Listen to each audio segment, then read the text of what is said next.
പ്രിയപ്പെട്ടവരെ, എല്ലാവർക്കും നമസ്കാരം. വാസ്തവത്തിൽ നമ്മുടെ ഈ 3 ദിവസങ്ങളിലെ ആലോചനയുടെയും പൊതുവായ ഒരു അതിർത്തി എങ്ങനെയാണ് നമ്മുടെ ദേശീയതയുടെ ഭിന്ന പ്രകാരങ്ങൾ നമ്മൾ സാമാന്യേന രാഷ്ട്രീയമോ സാമൂഹ്യമോ ആയ ഉള്ളടക്കമില്ല എന്ന് കരുതി പോരുന്ന വ്യത്യസ്ത കലകളിൽ ഇടപെട്ട് പ്രവർത്തിക്കുന്നത് എന്ന് വിശദീകരിക്കാനാണ് ഞാൻ പൊതുവെ ശ്രമിച്ചത്. അത് ചലച്ചിത്രഗാനമായാലും ത്യാഗരാജ സംഗീതമായാലും ഭരതനാട്യമായാലും ഒക്കെ പുറമേക്ക് ഒട്ടും തന്നെ സാമൂഹികമോ ചരിത്രപരമോ രാഷ്ട്രീയമോമായ താല്പര്യങ്ങളില്ലാത്ത ശുദ്ധകലകളാണ് എന്ന് സങ്കല്പിക്കപ്പെടുന്ന സമയത്ത് തന്നെ വാസ്തവത്തിൽ എങ്ങനെയാണ് ഒരു സോഷ്യോ ഹിസ്റ്റോറിക്കലിനോ സോഷ്യോ പൊളിറ്റിക്കലിനോ ഒക്കെ വിളിക്കാവുന്ന ഒരു വലിയ വ്യവഹാരത്തിനുള്ളിലേക്ക് അവ കടന്നു കയറുന്നത്, ഈ വ്യവഹാരത്തിൻ്റെ മുദ്രകളെ അവ ഏറ്റുവാങ്ങുന്നത്, തിരിച്ച് ഈ വ്യവഹാരത്തെ അവ ശക്തിപ്പെടുത്തുകയും ചെയ്യുന്നത്. ഇതായിരുന്നു നമ്മുടെ ഇന്നും ഇനി നാളെയും തുടരുന്ന ആലോചനയുടെ ഒരു വിശാലമായ ചട്ടക്കൂട്. അതുകൊണ്ട് വാസ്തവത്തിൽ ഇതൊരൊറ്റ പ്രഭാഷണമാണെന്ന് മനസ്സിലാക്കാവുന്നതേ ഉള്ളൂ. വിഷയങ്ങൾ മാറുന്നേ ഉള്ളൂ. അതിൻ്റെ അടിസ്ഥാനപരമായ ചട്ടക്കൂട് ഇത് തന്നെയാണ്. അതിനെ വിശദീകരിക്കാൻ ഞാൻ കൾച്ചറൽ ഹിസ്റ്ററിയുടെ ഒരു പ്രത്യേക വിശകലന രീതിയെ ആശ്രയിക്കുന്നു. അതിൻ്റെ ഉപാധികളെന്ന നിലയ്ക്ക് പൊതുവിൽ ക്ലാസിക്കൽ കലകളുടെയും ശില്പങ്ങളുടെയും ചിത്രകലയുടെയും ഒക്കെ ചില മാതൃകകളെ എടുക്കുകയും ചെയ്യുന്നു എന്നതാണ് ഞാൻ ചെയ്യാൻ ശ്രമിച്ചൊരു കാര്യം. ഇങ്ങനെ ഒരു സമീപനത്തിനൊരു കാരണമുള്ളത്, പൊതുവിൽ ഞാൻ ആദ്യത്തെ ദിവസം സൂചിപ്പിച്ചതുപോലെ കലയുടെ സാംസ്കാരിക ഉള്ളടക്കം, രാഷ്ട്രീയ ഉള്ളടക്കം, സാമൂഹിക ഉള്ളടക്കം എന്നെല്ലാം പറയുന്നത് പൊതുവിൽ അത് മുമ്പോട്ട് വയ്ക്കുന്ന ചില ആശയങ്ങളാണ്, പ്രമേയങ്ങളാണ് എന്ന വ്യാപകമായൊരു ധാരണ മഹാഭൂരിപക്ഷം പേരും കൊണ്ടു നടക്കുന്നത് കൊണ്ട് അങ്ങനെയല്ല, അതിനപ്പുറം അതിൽ ചില തലങ്ങളുണ്ട് എന്ന് കുറെ കൂടി ആഴത്തിൽ കലയുടെ ഒരു സാമൂഹികതയെ അഭിസംബോധന ചെയ്യാനുള്ള ഒരു ശ്രമമാണ് നടന്നത്. ഈ 3 ദിവസങ്ങളുടെ തുടർച്ചയിൽ ഇന്ന് നമ്മുടെ ഇന്ത്യൻ ചിത്രകലയുടെ ഒരു തരത്തിൽ ആധുനികതയുടെ അവതരണ സ്ഥാനം എന്ന് പലരും കരുതുന്ന, നമ്മുടെ കലാചരിത്രം പൊതുവെ ആധുനിക ചിത്രകല ഇന്ത്യയിൽ കാലുറപ്പിച്ച ഒരു സ്ഥാനമായിട്ട് രാജാ രവിവർമ്മയെ പരിഗണിക്കാറുണ്ട്. രവിവർമ്മ ഒരു ആധുനിക ഇന്ത്യൻ ചിത്രകാരനാണ് എന്നതുപോലെ കേരളം ജന്മം നൽകിയ ഏറ്റവും വലിയ കലാകൃത്തുകളിൽ ഒരാളായിട്ടും രവിവർമ്മ പരിഗണിക്കപ്പെടുന്നുണ്ട്. അദ്ദേഹത്തിൻ്റെ കലയെ മുൻനിർത്തി ഞാൻ ഈ നേരത്തെ സൂചിപ്പിച്ച ഒരു പ്രമേയത്തെ സൂക്ഷ്മമായിട്ടൊന്ന് നോക്കാം എന്നുള്ള ശ്രമമാണ് ഇന്ന് നടത്തുന്നത്. രവിവർമ്മയെക്കുറിച്ചുള്ള ഈ ആലോചനയുടെ ഒരു ശീർഷകമായിട്ട് നൽകിയിട്ടുള്ളത് നിങ്ങൾ ശ്രദ്ധിച്ചു കാണും. രവിവർമ്മ ഇന്ത്യൻ ആധുനികതയുടെ ഇരട്ട മുഖം എന്നതാണ്. അത് വളരെ പ്രധാനപ്പെട്ട ഒരു കാര്യവുമാണ്. കേസരി ബാലകൃഷ്ണപിള്ള രാജാ രവിവർമ്മയെക്കുറിച്ച് എഴുതുന്ന സമയത്ത് അദ്ദേഹം രസമുള്ള ഒരു നിരീക്ഷണം അവതരിപ്പിക്കുന്നുണ്ട്. ഇന്ത്യയിലെ ആദ്യത്തെ ആധുനിക ചിത്രകാരനായ രവിവർമ്മ ദേവീദേവന്മാരുടെ ചിത്രം വരച്ചുകൊണ്ടാണ് ആധുനികനായത് എന്നാണ്. ഒരുപക്ഷെ ലോകത്ത് ആധുനിക ചിത്രകലയ്ക്ക് തുടക്കം കുറിക്കുന്ന കലാകൃത്തുക്കൾ ദൈവങ്ങളുടെ ചിത്രം വരച്ച് ആധുനികതയിലേക്ക് കടക്കുന്നത് അത്ര സാധാരണമല്ല. തീർത്തുമില്ല എന്ന് ഞാൻ പറയല്ല. ഇപ്പോൾ ഡാവിഞ്ചിയെ പോലെയോ അല്ലെങ്കിൽ റാഫേലിനെ പോലെയോ മൈക്കലാഞ്ചലോയെ പോലെയുള്ളവരിലൊക്കെ നമ്മൾ കാണും. പക്ഷേ വ്യവസായാനന്തരം വികസിച്ചു വന്ന ലോകത്തെ ആധുനിക കലയുടെ ചരിത്രത്തിൽ ദൈവരൂപങ്ങൾക്ക് മുകളിൽ മനുഷ്യരൂപങ്ങളെയും സാമൂഹ്യ ചരിത്രത്തെയും ഒക്കെ അവതരിപ്പിച്ചുകൊണ്ടാണ് റിയലിസ്റ്റ് കല പൊതുവിൽ വന്നത്. രവിവർമ്മ പൊതുവിൽ അക്കാഡമിക് റിയലിസം എന്നറിയപ്പെട്ട ഒരു ശൈലിയുടെയും സമ്പ്രദായത്തിൻ്റെയും അവതാരകനായിട്ടാണ് മനസ്സിലാക്കപ്പെട്ടത്. യൂറോപ്യൻ ചിത്രകലയിൽ റിയലിസത്തെ ഒരു പ്രസ്ഥാനം എന്ന നിലയിൽ അതിന് തുടക്കം കുറിച്ചവരിൽ ഏറ്റവും പ്രധാനിയായ ഒരാൾ ഗുസ്താവ് കൂർബെ എന്നു പേരായ ചിത്രകാരനാണ്. കൂർബയുടെ ചിത്രങ്ങളിലേക്കൊക്കെ നോക്കിയാൽ അക്കാലം വരെ ചിത്രകലയിൽ ഒരിക്കലും ഇടം കിട്ടിയിട്ടില്ലാത്ത തരം ആളുകൾ കൂർബയുടെ കലയിൽ വരുന്നു. അദ്ദേഹത്തിൻ്റെ ഏറ്റവും പ്രസിദ്ധമായ ചിത്രത്തിൻ്റെ പേര് തന്നെ സ്റ്റോൺ ബ്രേക്കേഴ്സ് എന്നാണ്, പാറ പൊട്ടിക്കുന്നവർ. ഏതാണ്ട് ഇതിഹാസമാനമുള്ള വലിപ്പത്തിൽ, ഏതാണ്ട് 8 അടി ഉയരവും 14-15 അടി വീതിയുമുള്ള വലിയ പട്ടുകൂറ്റൻ ക്യാൻവാസിൽ മനുഷ്യ ശരീരത്തിൻ്റെ സ്വാഭാവിക വലിപ്പത്തിൻ്റെ 3-4 മടങ്ങ് വലിപ്പത്തിൽ അതിസാധാരണക്കാരായ തൊഴിലാളികളെയും കർഷകരെയും പാറ പൊട്ടിക്കുന്നവരെയും ചന്തയിൽ നിന്ന് മടങ്ങുന്നവരെയും ഒക്കെ വരച്ചുകൊണ്ട് അക്കാലം വരെ ദൈവത്തിന് കൊടുത്തിരുന്ന ദൈവികമായ രൂപാവലികൾക്ക് കൊടുത്തിരുന്ന വലിപ്പത്തിലേക്ക് സാധാരണ മനുഷ്യരെ പ്രവേശിപ്പിക്കുകയും അവരുടെ രൂപം ആ വലിപ്പത്തിൽ വരയ്ക്കുകയൊക്കെ ചെയ്യുന്നുണ്ട് കൂർബെ. അങ്ങനെ ഈ പ്രൊപ്പോഷനെ തന്നെ ദൈവത്തിൻ്റെ സ്ഥാനത്തേക്ക് മനുഷ്യനെ തള്ളിക്കയറ്റുന്ന ഒരു വലിയ ഒരു മാനദണ്ഡം കൂർബയുടെ കലയിലൊക്കെ നമുക്ക് കാണാം.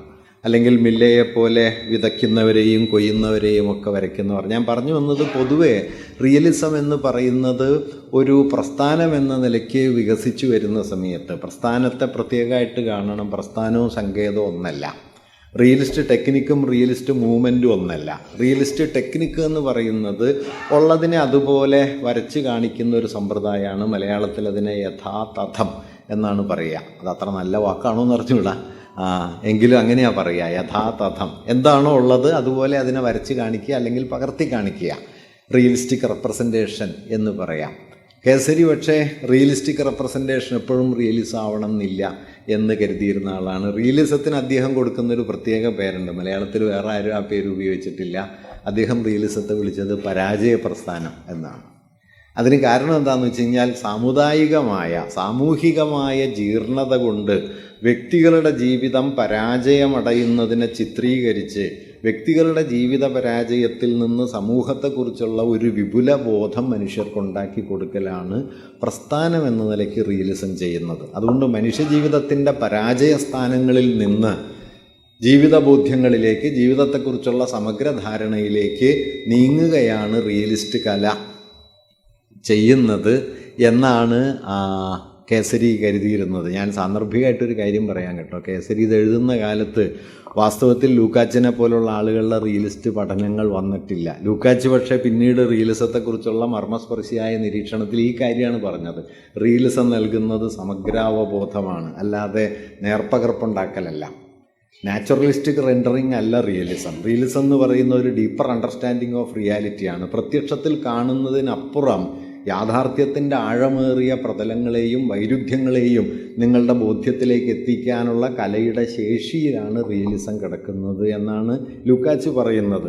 നിർഭാഗ്യവശാൽ കേസരി മലയാളത്തിൽ ഒരാളായി പോയതുകൊണ്ട് ഇതിനൊന്നും വേണ്ട പോലെ വില കിട്ടിയില്ല. അപ്പോൾ കേസരിയെ നമ്മൾ ഒട്ടും മാനിക്കാത്ത ഒരു ഞാൻ എല്ലാ പ്രസംഗത്തിലും പറയുന്നൊരു പേരാണ് കേസരിയുടേത്. കാരണം അത്ര വലിപ്പമുള്ള ഒരാളാണ് അദ്ദേഹം. വാസ്തവത്തിൽ ഇന്ത്യക്ക് പുറത്ത് യൂറോപ്പിൽ എവിടെയെങ്കിലും ആയിരുന്നെങ്കിൽ ഹെഗലിനെ പോലെയോ കാൻറ്റിനെ പോലെയോ മാർസിനെ പോലെയോ ഒക്കെ പരിഗണിക്കാവുന്ന വലിപ്പമുള്ളൊരു ചിന്തകനായിരുന്നു എന്നാണ് എൻ്റെ ഒരു ബോധ്യം. നിർഭാഗ്യവശാൽ അദ്ദേഹം ഈ പരിമിത ലോകത്ത് മരിച്ചു പോയതുകൊണ്ട് അദ്ദേഹത്തെ മാനിക്കാനോ അദ്ദേഹത്തെ വായിക്കാൻ തന്നെയോ വാസ്തവത്തിൽ ആളില്ലാണ്ടായിപ്പോയി. പണ്ട് വിജയമാഷ് പറയുന്നുണ്ട്, കേസരിയെ നാം അത്രമേൽ ആദരിക്കുകയും അല്പം പോലും വായിക്കാതിരിക്കുകയും ചെയ്തു എന്ന് ഉണ്ട്. അതിനേക്കാൾ കൂടി എന്നുള്ളതാണ് ഇപ്പോഴത്തെ സ്ഥിതി. വായന കേസരിയെ വായിക്കുന്നവർ താരതമ്യേന വളരെ കുറഞ്ഞിരിക്കുന്നു എന്ന ഒരു സ്ഥിതിയുണ്ട്. കേസരി ഈ നിരീക്ഷണം നടത്തുന്നുണ്ട്. ഇന്ത്യയിലെ ആദ്യത്തെ ആധുനിക ചിത്രകാരനായ രവിവർമ്മ, അദ്ദേഹം പക്ഷേ ചിത്രത്തിൽ വരച്ചത് ദേവീദേവന്മാരെയാണ്. എങ്ങനെയാണ് ഒരു ആധുനിക ചിത്രകാരൻ ദൈവങ്ങളുടെ പടം വരച്ച ആധുനികനാവുക എന്നത് വാസ്തവത്തിലൊരു ചരിത്രപരമായൊരു വൈരുദ്ധ്യമാണ്. ഞാൻ നേരത്തെ പറഞ്ഞ പോലെ ലോകത്ത് റിയലിസ്റ്റ് മൂവ്മെൻറ്റിൻ്റെ ചരിത്രത്തിൽ ദേവീദേവന്മാരുടെ ചിത്രം വരച്ച റിയലിസ്റ്റ് ചിത്രകാരന്മാരെ നിങ്ങൾക്ക് കാണാൻ പറ്റില്ല. റിയലിസ്റ്റ് ടെക്നിക്കല്ല, റിയലിസ്റ്റ് മൂവ്മെൻറ്റ് അത് നമുക്ക് കാണാൻ പറ്റില്ല. പക്ഷേ കേസരിയിൽ അതുണ്ട്. അതെങ്ങനെ കൈവരുന്നു എന്നാലോചിച്ച് തുടങ്ങുമ്പോൾ കേസരിയിലല്ല, രവിവർമ്മയിൽ അതുണ്ട്. അതെങ്ങനെ കൈവരുന്നു എന്ന് ആലോചിച്ച് തുടങ്ങുമ്പോൾ രവിവർമ്മയെ തന്നെ നമ്മൾ മറ്റൊരു നിലയിൽ കാണേണ്ട ഒരു കാര്യമുണ്ട്. രവിവർമ്മ അദ്ദേഹത്തിൻ്റെ ജീവിതകാലത്ത് ഒരു പക്ഷേ ഏറ്റവും അധികം പ്രശസ്തി കൈവന്ന ഒരു ചിത്രകാരനാണ്. മരിച്ച് അദ്ദേഹം 1906 അന്തരിക്കുന്നു. അതിന് തൊട്ടു പിന്നാലെ ഏറ്റവും അധികം അവമതിക്കപ്പെട്ട ഒരു ചിത്രകാരനാണ് ആനന്ദകുമാരസ്വാമി, ഹാവേല്, അവനീന്ദ്രനാഥ ടാഗോർ, സിസ്റ്റർ നിവേദിത, അങ്ങനെ ഒരുവിധപ്പെട്ട എല്ലാവരും രവിവർമ്മയെ അധിക്ഷേപിക്കുന്നതിൽ ഒന്നിനൊന്ന് മുന്നിട്ട് നിന്നു. അരവിന്ദഘോഷൊക്കെ പറയുന്നത് ഇന്ത്യൻ കലാചരിത്രത്തിലെ ഒരു അബദ്ധ വിഷ്കംഭമാണ് രവിവർമ്മ. കനപ്പെട്ട വാക്കാണ് എന്നെല്ലാം പറഞ്ഞ് എനിക്ക് തോന്നുന്നത് 1930 മുതൽ ഏതാണ്ട് ഒരു 60 വരെയുള്ള അരനൂറ്റാണ്ട് കാലം നിങ്ങൾ ഉത്തമമായ ഒരു കലാബോധ്യമുള്ള ആളാവണമെങ്കിൽ രവിവർമ്മയെ 4 ചീത്ത പറയണം എന്നത് ഒരു വിട്ടുവീഴ്ചയില്ലാത്ത ഏർപ്പാടായിരുന്നു. ഇപ്പം നിങ്ങൾ റാഡിക്കലാവണമെങ്കിൽ ഗാന്ധിയെ ചീത്ത പറയണമെന്നല്ലേ? അതുപോലെയാണ്. അപ്പം നിങ്ങൾ കുറച്ച് റാഡിക്കലാവണമെങ്കിൽ ഗാന്ധി പൊട്ടനാണെന്നും ഗാന്ധിക്ക് വേണ്ടത്ര വിവരമില്ല എന്നും ഗാന്ധി വർഗീയവാദിയായിരുന്നു എന്നൊക്കെ പറയണമെന്നാണല്ലോ.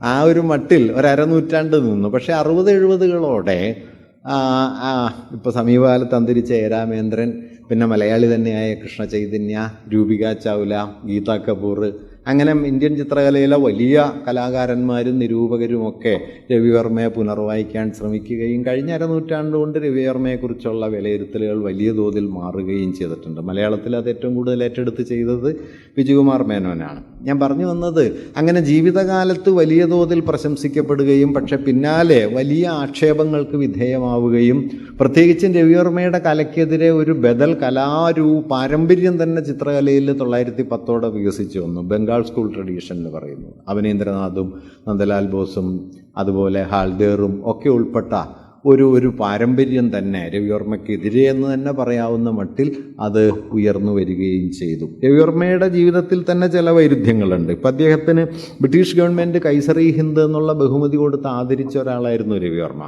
അതേസമയം ദേശീയ പ്രസ്ഥാനം കോൺഗ്രസ് ഇന്ത്യൻ ദേശീയതയുടെ ചിത്രകാരനായിട്ട് അദ്ദേഹത്തെ പരിഗണിക്കുകയും 1903 മദ്രാസ് കോൺഗ്രസ് സമ്മേളനത്തിൽ അദ്ദേഹത്തെ പ്രത്യേകമായിട്ട് ക്ഷണിച്ചു വരുത്തി ആദരിക്കുകയും ഗോഖലെ ഇന്ത്യൻ ദേശീയതയുടെ ഏറ്റവും വലിയ പ്രതീകം എന്ന നിലയ്ക്ക് അദ്ദേഹത്തെ വാഴ്ത്തുകയും ഒക്കെ ചെയ്യുന്നുണ്ട്. ഇതൊരു വൈരുദ്ധ്യമാണ്. ഒരു ഭാഗത്ത് ബ്രിട്ടീഷ് ഗവൺമെൻറ്റിൻ്റെ ആദരവ് ഏറ്റുവാങ്ങുക, മറുഭാഗത്ത് അതേ കാലത്ത് തന്നെ ദേശീയ പ്രസ്ഥാനത്തിൻ്റെ വലിയ അംഗീകാരം കിട്ടുക എന്നതും അദ്ദേഹത്തിൻ്റെ ഒരു വൈരുദ്ധ്യമാണ്. ആ വൈരുദ്ധ്യത്തിൻ്റെ കാരണം എന്ത്? എന്തുകൊണ്ട് രവിവർമ്മ സ്വീകരിക്കപ്പെട്ടതിൻ്റെ പിന്നിലെ പ്രേരണകൾ എന്തായിരുന്നു?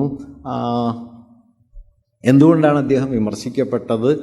അതിൻ്റെ കാരണങ്ങൾ എന്തായിരുന്നു എന്നതും കൂടി നമ്മൾ നോക്കേണ്ടതുണ്ട്. ഇപ്പോൾ ആനന്ദകുമാരസ്വാമിയൊക്കെ രവിവർമ്മയെ ധാരാളമായിട്ട് വിമർശിക്കുന്നുണ്ട്.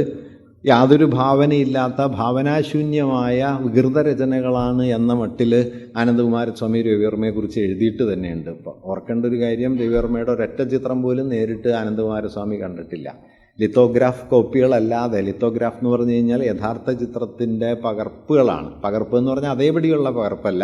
അന്ന് 3-4 വർണ്ണങ്ങളെ ഉപയോഗിക്കാൻ പറ്റും എന്നുള്ളതുകൊണ്ട് ഈ 3-4 വർണ്ണങ്ങളിലേക്ക് യഥാർത്ഥ ചിത്രത്തെ മാറ്റിയിട്ട് അതിൻ്റെ പ്രിൻ്റ് എടുത്തിട്ടാണ് ഇത് ലിത്തോഗ്രാഫ് കോപ്പികളായിട്ട് പ്രചരിക്കുന്നത്. അങ്ങനെ പ്രചരിപ്പിക്കുന്നതിൽ ഏറ്റവും കൂടുതൽ പങ്കുവെച്ചത് രവിവർമ്മയാണ് കേട്ടോ. മൂപ്പർക്കൊരു സ്വന്തം പ്രസ് ഉണ്ടായിരുന്നു, ലിത്തോഗ്രാഫ് പ്രസ് ഉണ്ടായിരുന്നു. 10,000-കണക്കിന് കോപ്പികൾ പുള്ളിയുടെ ചിത്രം പുള്ളി തന്നെ അച്ചടിച്ച് ഇന്ത്യ മുഴുവൻ പ്രചരിപ്പിച്ചിട്ടുണ്ട്. ഞാനൊരു കാര്യം കൂടി പറയാം, നമ്മുടെയൊക്കെ പൂജാമുറികളിലേക്ക് ദൈവം വന്നത് അങ്ങനെയാണ്.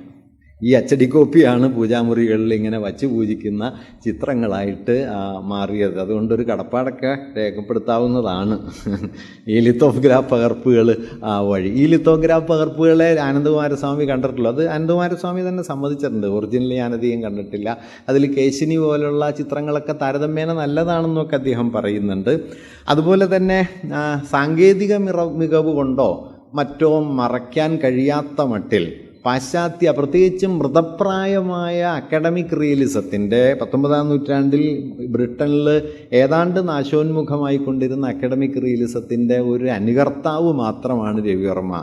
സ്വന്തം നിലയ്ക്ക് അദ്ദേഹം എന്തെങ്കിലും ഒന്ന് ചെയ്തിട്ടില്ല എന്നാണ് ആനന്ദകുമാരസ്വാമി 20-ാം നൂറ്റാണ്ടിൻ്റെ ആദ്യ ദശകങ്ങളിൽ വലിയ വിമർശനം അഴിച്ചുവിട്ടത്.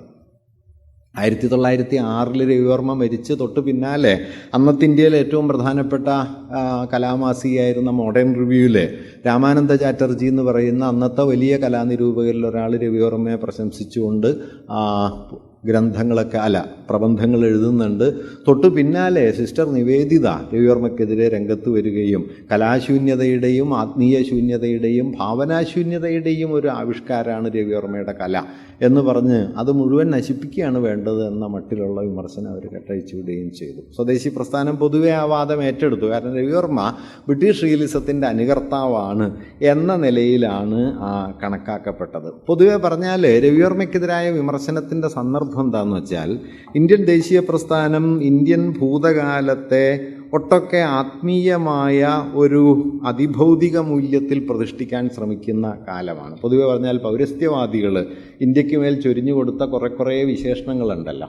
ഇപ്പോൾ Max Muller 1818 India what can it teaches എന്ന് പറഞ്ഞൊരു പുസ്തകം എഴുതുന്നുണ്ട്. ആ പുസ്തകത്തിൽ ഇന്ത്യക്കാരെക്കുറിച്ച് അദ്ദേഹം പറയുന്നത് they are not active, combative and acquisitive but passive, meditative and reflective എന്നാണ്. അവർ ആക്റ്റീവ് അല്ല, ക്രിയോന്മുഖരല്ല, അക്രമോത്സുകതയുള്ളവരല്ല, സമ്പാദന തൽപരരല്ല, പാസീവ്, മെഡിറ്റേറ്റീവ് ആൻഡ് റിഫ്ലക്റ്റീവ്, നിസ്സംഗരാണ്, ധ്യാനാത്മകരാണ്, ആത്മാന്വേഷികളാണ് എന്നൊക്കെ എഴുതുകയും ഇത് പിന്നെ നമ്മൾ വലിയൊരു അഭിമാനമായിട്ട് കൊണ്ടു നടക്കുകയും ചെയ്തു. ആ സുഖേട് ഇപ്പോഴും മാറിയിട്ടില്ല. ഇത് കൊസാമ്പി അതിനെക്കുറിച്ച് പറയുന്ന രസമുള്ളൊരു കമൻ്റ് ഉണ്ട്.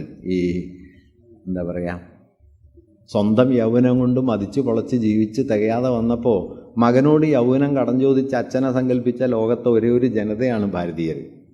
നമ്മുടെ മഹാഭാരതത്തിലെ ശന്തനു ഉണ്ടല്ലോ, ഈ ജനതയെക്കുറിച്ചാണ് ഈ പറയുന്ന ആധ്യാത്മവാദികൾ എന്ന് പറയുന്നത്. കാമസൂത്രം ആദ്യം ഉണ്ടായത് നമ്മുടെ പഞ്ചായത്തിലാണ്. അതിന് ആധ്യാത്മികതയായിട്ട് ആകെ ഒരു ബന്ധമുള്ളത് മഹർഷി വാത്സ്യായനൻ ഇടയ്ക്ക് പറയാറുണ്ടെന്നുള്ളത് മാത്രമാണ്. അവസാനിക്കാത്ത രതിസുഖം എങ്ങനെ ഉണ്ടാകാം എന്നുള്ള ആലോചനയാണല്ലോ വാസ്തവത്തിൽ കാമസൂത്രം. അതൊരു കുറ്റമൊന്നുമല്ല. ഞാൻ പറഞ്ഞത് അങ്ങനെ ഭൗതികതയുടെ എത്രയോ വലിയ താല്പര്യങ്ങളുണ്ടായിരുന്നു. പക്ഷേ 19ാം നൂറ്റാണ്ടിൻ്റെ അവസാനം ഇപ്പോൾ 1784 ഏഷ്യാറ്റിക് സൊസൈറ്റി ഓഫ് ബംഗാൾ ഉണ്ടാകുന്നത്. പിന്നെ ഏഷ്യാറ്റിക് സൊസൈറ്റി ഇംഗ്ലണ്ടിലുണ്ടാവുന്നു, പല സ്ഥലങ്ങളിലുണ്ടാവുന്നു, ബോംബെയിലുണ്ടാവുന്നു. ഇവർ ഇന്ത്യയെ ഒരു പൗരാണിക മഹിമയുള്ള ആത്മീയ ഭൂതത്തിലേക്ക് പ്രൊജക്റ്റ് ചെയ്യുന്നു. അതായത് ഭൗതിക താല്പര്യങ്ങളിൽ വ്യാമുഗ്ധരാവാത്ത, ആത്മാന്വേഷണങ്ങളിൽ നിലീനരായ, അതീത ലോകത്തെക്കുറിച്ച് എപ്പോഴും ഉത്കണ്ഠപ്പെട്ടുകൊണ്ടിരിക്കുന്ന ഒരു ജനതയാണ് ഇന്ത്യക്കാർ എന്ന ഒരു വിശേഷണം പൗരസ്ത്യവാദികൾ ഉണ്ടാക്കിയെടുക്കുകയും ദേശീയ പ്രസ്ഥാനത്തിൻ്റെ ഒരു ഘട്ടത്തിൽ ദേശീയവാദികൾ ആ വിശേഷണത്തെ ഏറ്റെടുക്കുകയും ചെയ്തു. അങ്ങനെയാണ് ദേശീയ പ്രസ്ഥാനം തന്നെ ഇന്ത്യൻ ആത്മീയത എന്ന ട്രാപ്പിൽ പൊതുവെ ചെന്ന് ചാടിയത്. വാസ്തവത്തിൽ ഇതൊരു കൊളോണിയൽ പ്രൊജക്റ്റാണ്. അതിൽ കാര്യമായി പെടാതിരുന്ന ഒരൊറ്റ ഇന്ത്യൻ ലീഡർ എന്ന് പറയുന്നത് അന്ന് നെഹ്റുവാണ്. ഗാന്ധി പെട്ടിട്ടില്ല കേട്ടോ. ഗാന്ധിയുടെ പിന്നെ ഫ്രെയിംവർക്കേ ഇതല്ല. ഗാന്ധി വാസ്തവത്തിൽ ഇമാതിരി യൂറോപ്യന്മാരുണ്ടാക്കിയ ഒരു യുക്തിയിലും മൂപ്പരെ അളക്കാൻ പറ്റുമായിരുന്നില്ലല്ലോ. രാജാവിൻ്റെ അടുത്ത് ഒറ്റ കൊണ്ടെടുത്ത് ചെല്ലുകയാണ്. 2ാം വട്ട സമ്മേളനത്തിന് കിങ് ജോർജിനെ കാണാൻ ചെല്ലുന്ന ഒറ്റ കൊണ്ടെടുത്തിട്ടാണ്. അപ്പോൾ ചോദിച്ചു അത്രേ, വേണ്ടത്ര വസ്ത്രം ധരിച്ചിട്ടുണ്ടെന്ന് അങ്ങ് കരുതുന്നുണ്ടോ എന്ന് ചോദിച്ചു. അപ്പോൾ ഗാന്ധി പറഞ്ഞു, ഒരുപാട് പേർക്ക് വേണ്ടത് അങ്ങൊരാൾ ധരിക്കുന്നുണ്ടല്ലോ എന്ന് പറഞ്ഞു. ഇതാ ഗാന്ധി. ഇതെങ്ങനെ ഈ സാധനത്തെ ഡീൽ ചെയ്യുന്ന യൂറോപ്യന്മാർക്ക് മനസ്സിലായിട്ടേ ഇല്ല. ചിലർ ഇയാൾ ഭയങ്കര തട്ടിപ്പുകാരനാണെന്ന് പറയുന്നു. അത് വേറൊരു കാര്യം. ഞാൻ പറഞ്ഞു വന്നത്, ബാക്കി നെഹ്റു മാത്രമാണ് ഈ ആരോപിക്കപ്പെടുന്ന ആത്മീയത എന്ന് പറയുന്നതിൻ്റെ അപകടം അന്ന് തിരിച്ചറിയുന്നതും അതിനെ ചെറുക്കാൻ വിജ്ഞാനപരമായിട്ടൊക്കെ തന്നെ ശ്രമിക്കുന്നത്. ഡിസ്കവറി ഓഫ് ഇന്ത്യ അതിൻ്റെയും കൂടി ഒരു ആവിഷ്കാരമാണ്. വാസ്തവത്തിൽ ഇന്ത്യക്ക് മേൽ അട്രിബ്യൂട്ട് ചെയ്യപ്പെട്ട ഈ ഒരു തരം കൃത്രിമമായ ആത്മീയതയുടെ പരിവേഷത്തിൽ നിന്ന് ഇന്ത്യൻ ഭൂതകാലത്തെ പൊളിച്ചു കളയാനുള്ള ആദ്യത്തെ വലിയ ശ്രമമായിരുന്നു നെഹ്റുവിൻ്റേത്. പക്ഷെ അത് കാര്യമായി വിജയിച്ചു എന്ന് പറഞ്ഞുകൂടാ. എന്തായാലും ഇങ്ങനെ ഉള്ളൊരു കാലത്ത് ആനന്ദകുമാരസ്വാമി, ഹാവേല്, അതുപോലെ തന്നെ ഒക്കാക്കുറ, അവനീന്ദ്രനാഥ് ഇവരെല്ലാം ചേർന്ന് രവിവർമ്മയ്ക്കെതിരായിട്ടുള്ള വലിയ ഒരു വിമർശനം ഉയർത്തി. അതിൽ ആനന്ദകുമാരസ്വാമി പറയുന്നൊരു കാര്യമുണ്ട്. ഹാവേൽ, ഇ ബി ഹാവേലാണ് കൽക്കട്ടയിൽ സ്ഥാപിക്കപ്പെട്ട ഇൻഡസ്ട്രിയൽ സ്കൂളിൻ്റെ ആദ്യത്തെ പ്രിൻസിപ്പൾ. രണ്ടാമത്തെ പ്രിൻസിപ്പളായിട്ട് വരുന്നത് ഹാവേലാണ്. ഹാവേൽ വന്നിട്ട് അവിടെ ചെയ്തൊരു കാര്യം എന്താണെന്ന് വെച്ച് കഴിഞ്ഞാൽ, അവിടെ എക്സിബിറ്റ്സ് ആയിട്ട് വെച്ചിരുന്ന എല്ലാം എടുത്തു കളയും. ഇതെല്ലാം യൂറോപ്യൻ അനുകരണങ്ങളാണെന്ന് പറഞ്ഞ് എടുത്തു കളയുകയും തദ്ദേശീയ മാതൃകകൾ എന്ന് പറഞ്ഞിട്ട് അദ്ദേഹത്തിൻ്റെ എക്സോട്ടിക് കൗതുകങ്ങളുള്ള കുറേ സാധനങ്ങൾ കൊണ്ടുവയ്ക്കുകയും ഒക്കെ ചെയ്യും. നമ്മുടെ ഒരു തരം ഈ മധ്യവർഗ പരിസ്ഥിതി ബോധമുണ്ടല്ലോ. അതായത് നമ്മുടെ വീട്ടിൽ കുറച്ച് ചെടിയൊക്കെ വളർത്തിക്കഴിഞ്ഞ് കഴിഞ്ഞാൽ പരിസ്ഥിതിക്ക് വളരെ നന്നായിരിക്കുമെന്ന് കരുതുകയും പാരിസ്ഥിതികതയുടെ അടിസ്ഥാന രാഷ്ട്രീയത്തെ അഡ്രസ്സ് ചെയ്യാതിരിക്കുകയും ചെയ്യുന്ന ഒരു ഞാനതൊരു കുറ്റമാണെന്നൊന്നും പറയല്ല, പക്ഷെ അതിലൊരു പരിമിതിയുണ്ട്. കാരണം എന്താ പറയുക, പാരിസ്ഥിതികത ലോകത്തിൻ്റെ ഒരു നിർണായക പ്രശ്നമായതിൻ്റെ കാരണം ഉൽപ്പാദനം മനുഷ്യൻ്റെ ആവശ്യങ്ങൾക്ക് പകരം ഉൽപ്പാദനം ലാഭത്തിന് വേണ്ടിയുള്ളതായി. എന്തിനു വേണ്ടി ഉൽപ്പാദിപ്പിക്കുന്നു? മാർക്സ് ഇത് പറയുന്നുണ്ട്. ഈ എന്താ പറയുക, മെറ്റബോളിക് റപ്ചറിനെ കുറിച്ച് അദ്ദേഹം പറയുന്നുണ്ട്. മെറ്റബോളിക് റിഫ്റ്റ് എന്ന് പറയും. നിങ്ങൾ പ്രകൃതിയിൽ നിന്ന് വിഭവങ്ങൾ എടുക്കുന്നു, ഉൽപ്പാദനം നടത്തുന്നു, ആവശ്യത്തിന് ഉപഭോഗം നടത്തുന്നു, ബാക്കി പ്രകൃതിക്ക് നൽകുന്നു. വേണ്ടതെടുക്കുന്നു, നിങ്ങൾ വളരുന്നു, ബാക്കി വിക്ഷേപിക്കുന്നു, ഭൂമി അത് സ്വീകരിക്കുന്നു. ഈ പ്രക്രിയ, ചയാപചയത്തിൻ്റെ ഈ പ്രക്രിയ ഒരു ഘട്ടം കഴിഞ്ഞപ്പോൾ, മുതലാളിത്ത ഉൽപ്പാദനത്തിലെത്തിയപ്പോൾ സംഭവിച്ചത്, നിങ്ങൾ എടുക്കുന്നത് എടുക്കാവുന്ന അത്രയും അല്ലാണ്ടായി. നിങ്ങൾ തിരിച്ചു വിക്ഷേപിക്കുന്നതാകട്ടെ ഭൂമിക്ക് ഏറ്റെടുക്കാൻ പറ്റാത്തത്ര കൂടുതലുമായി.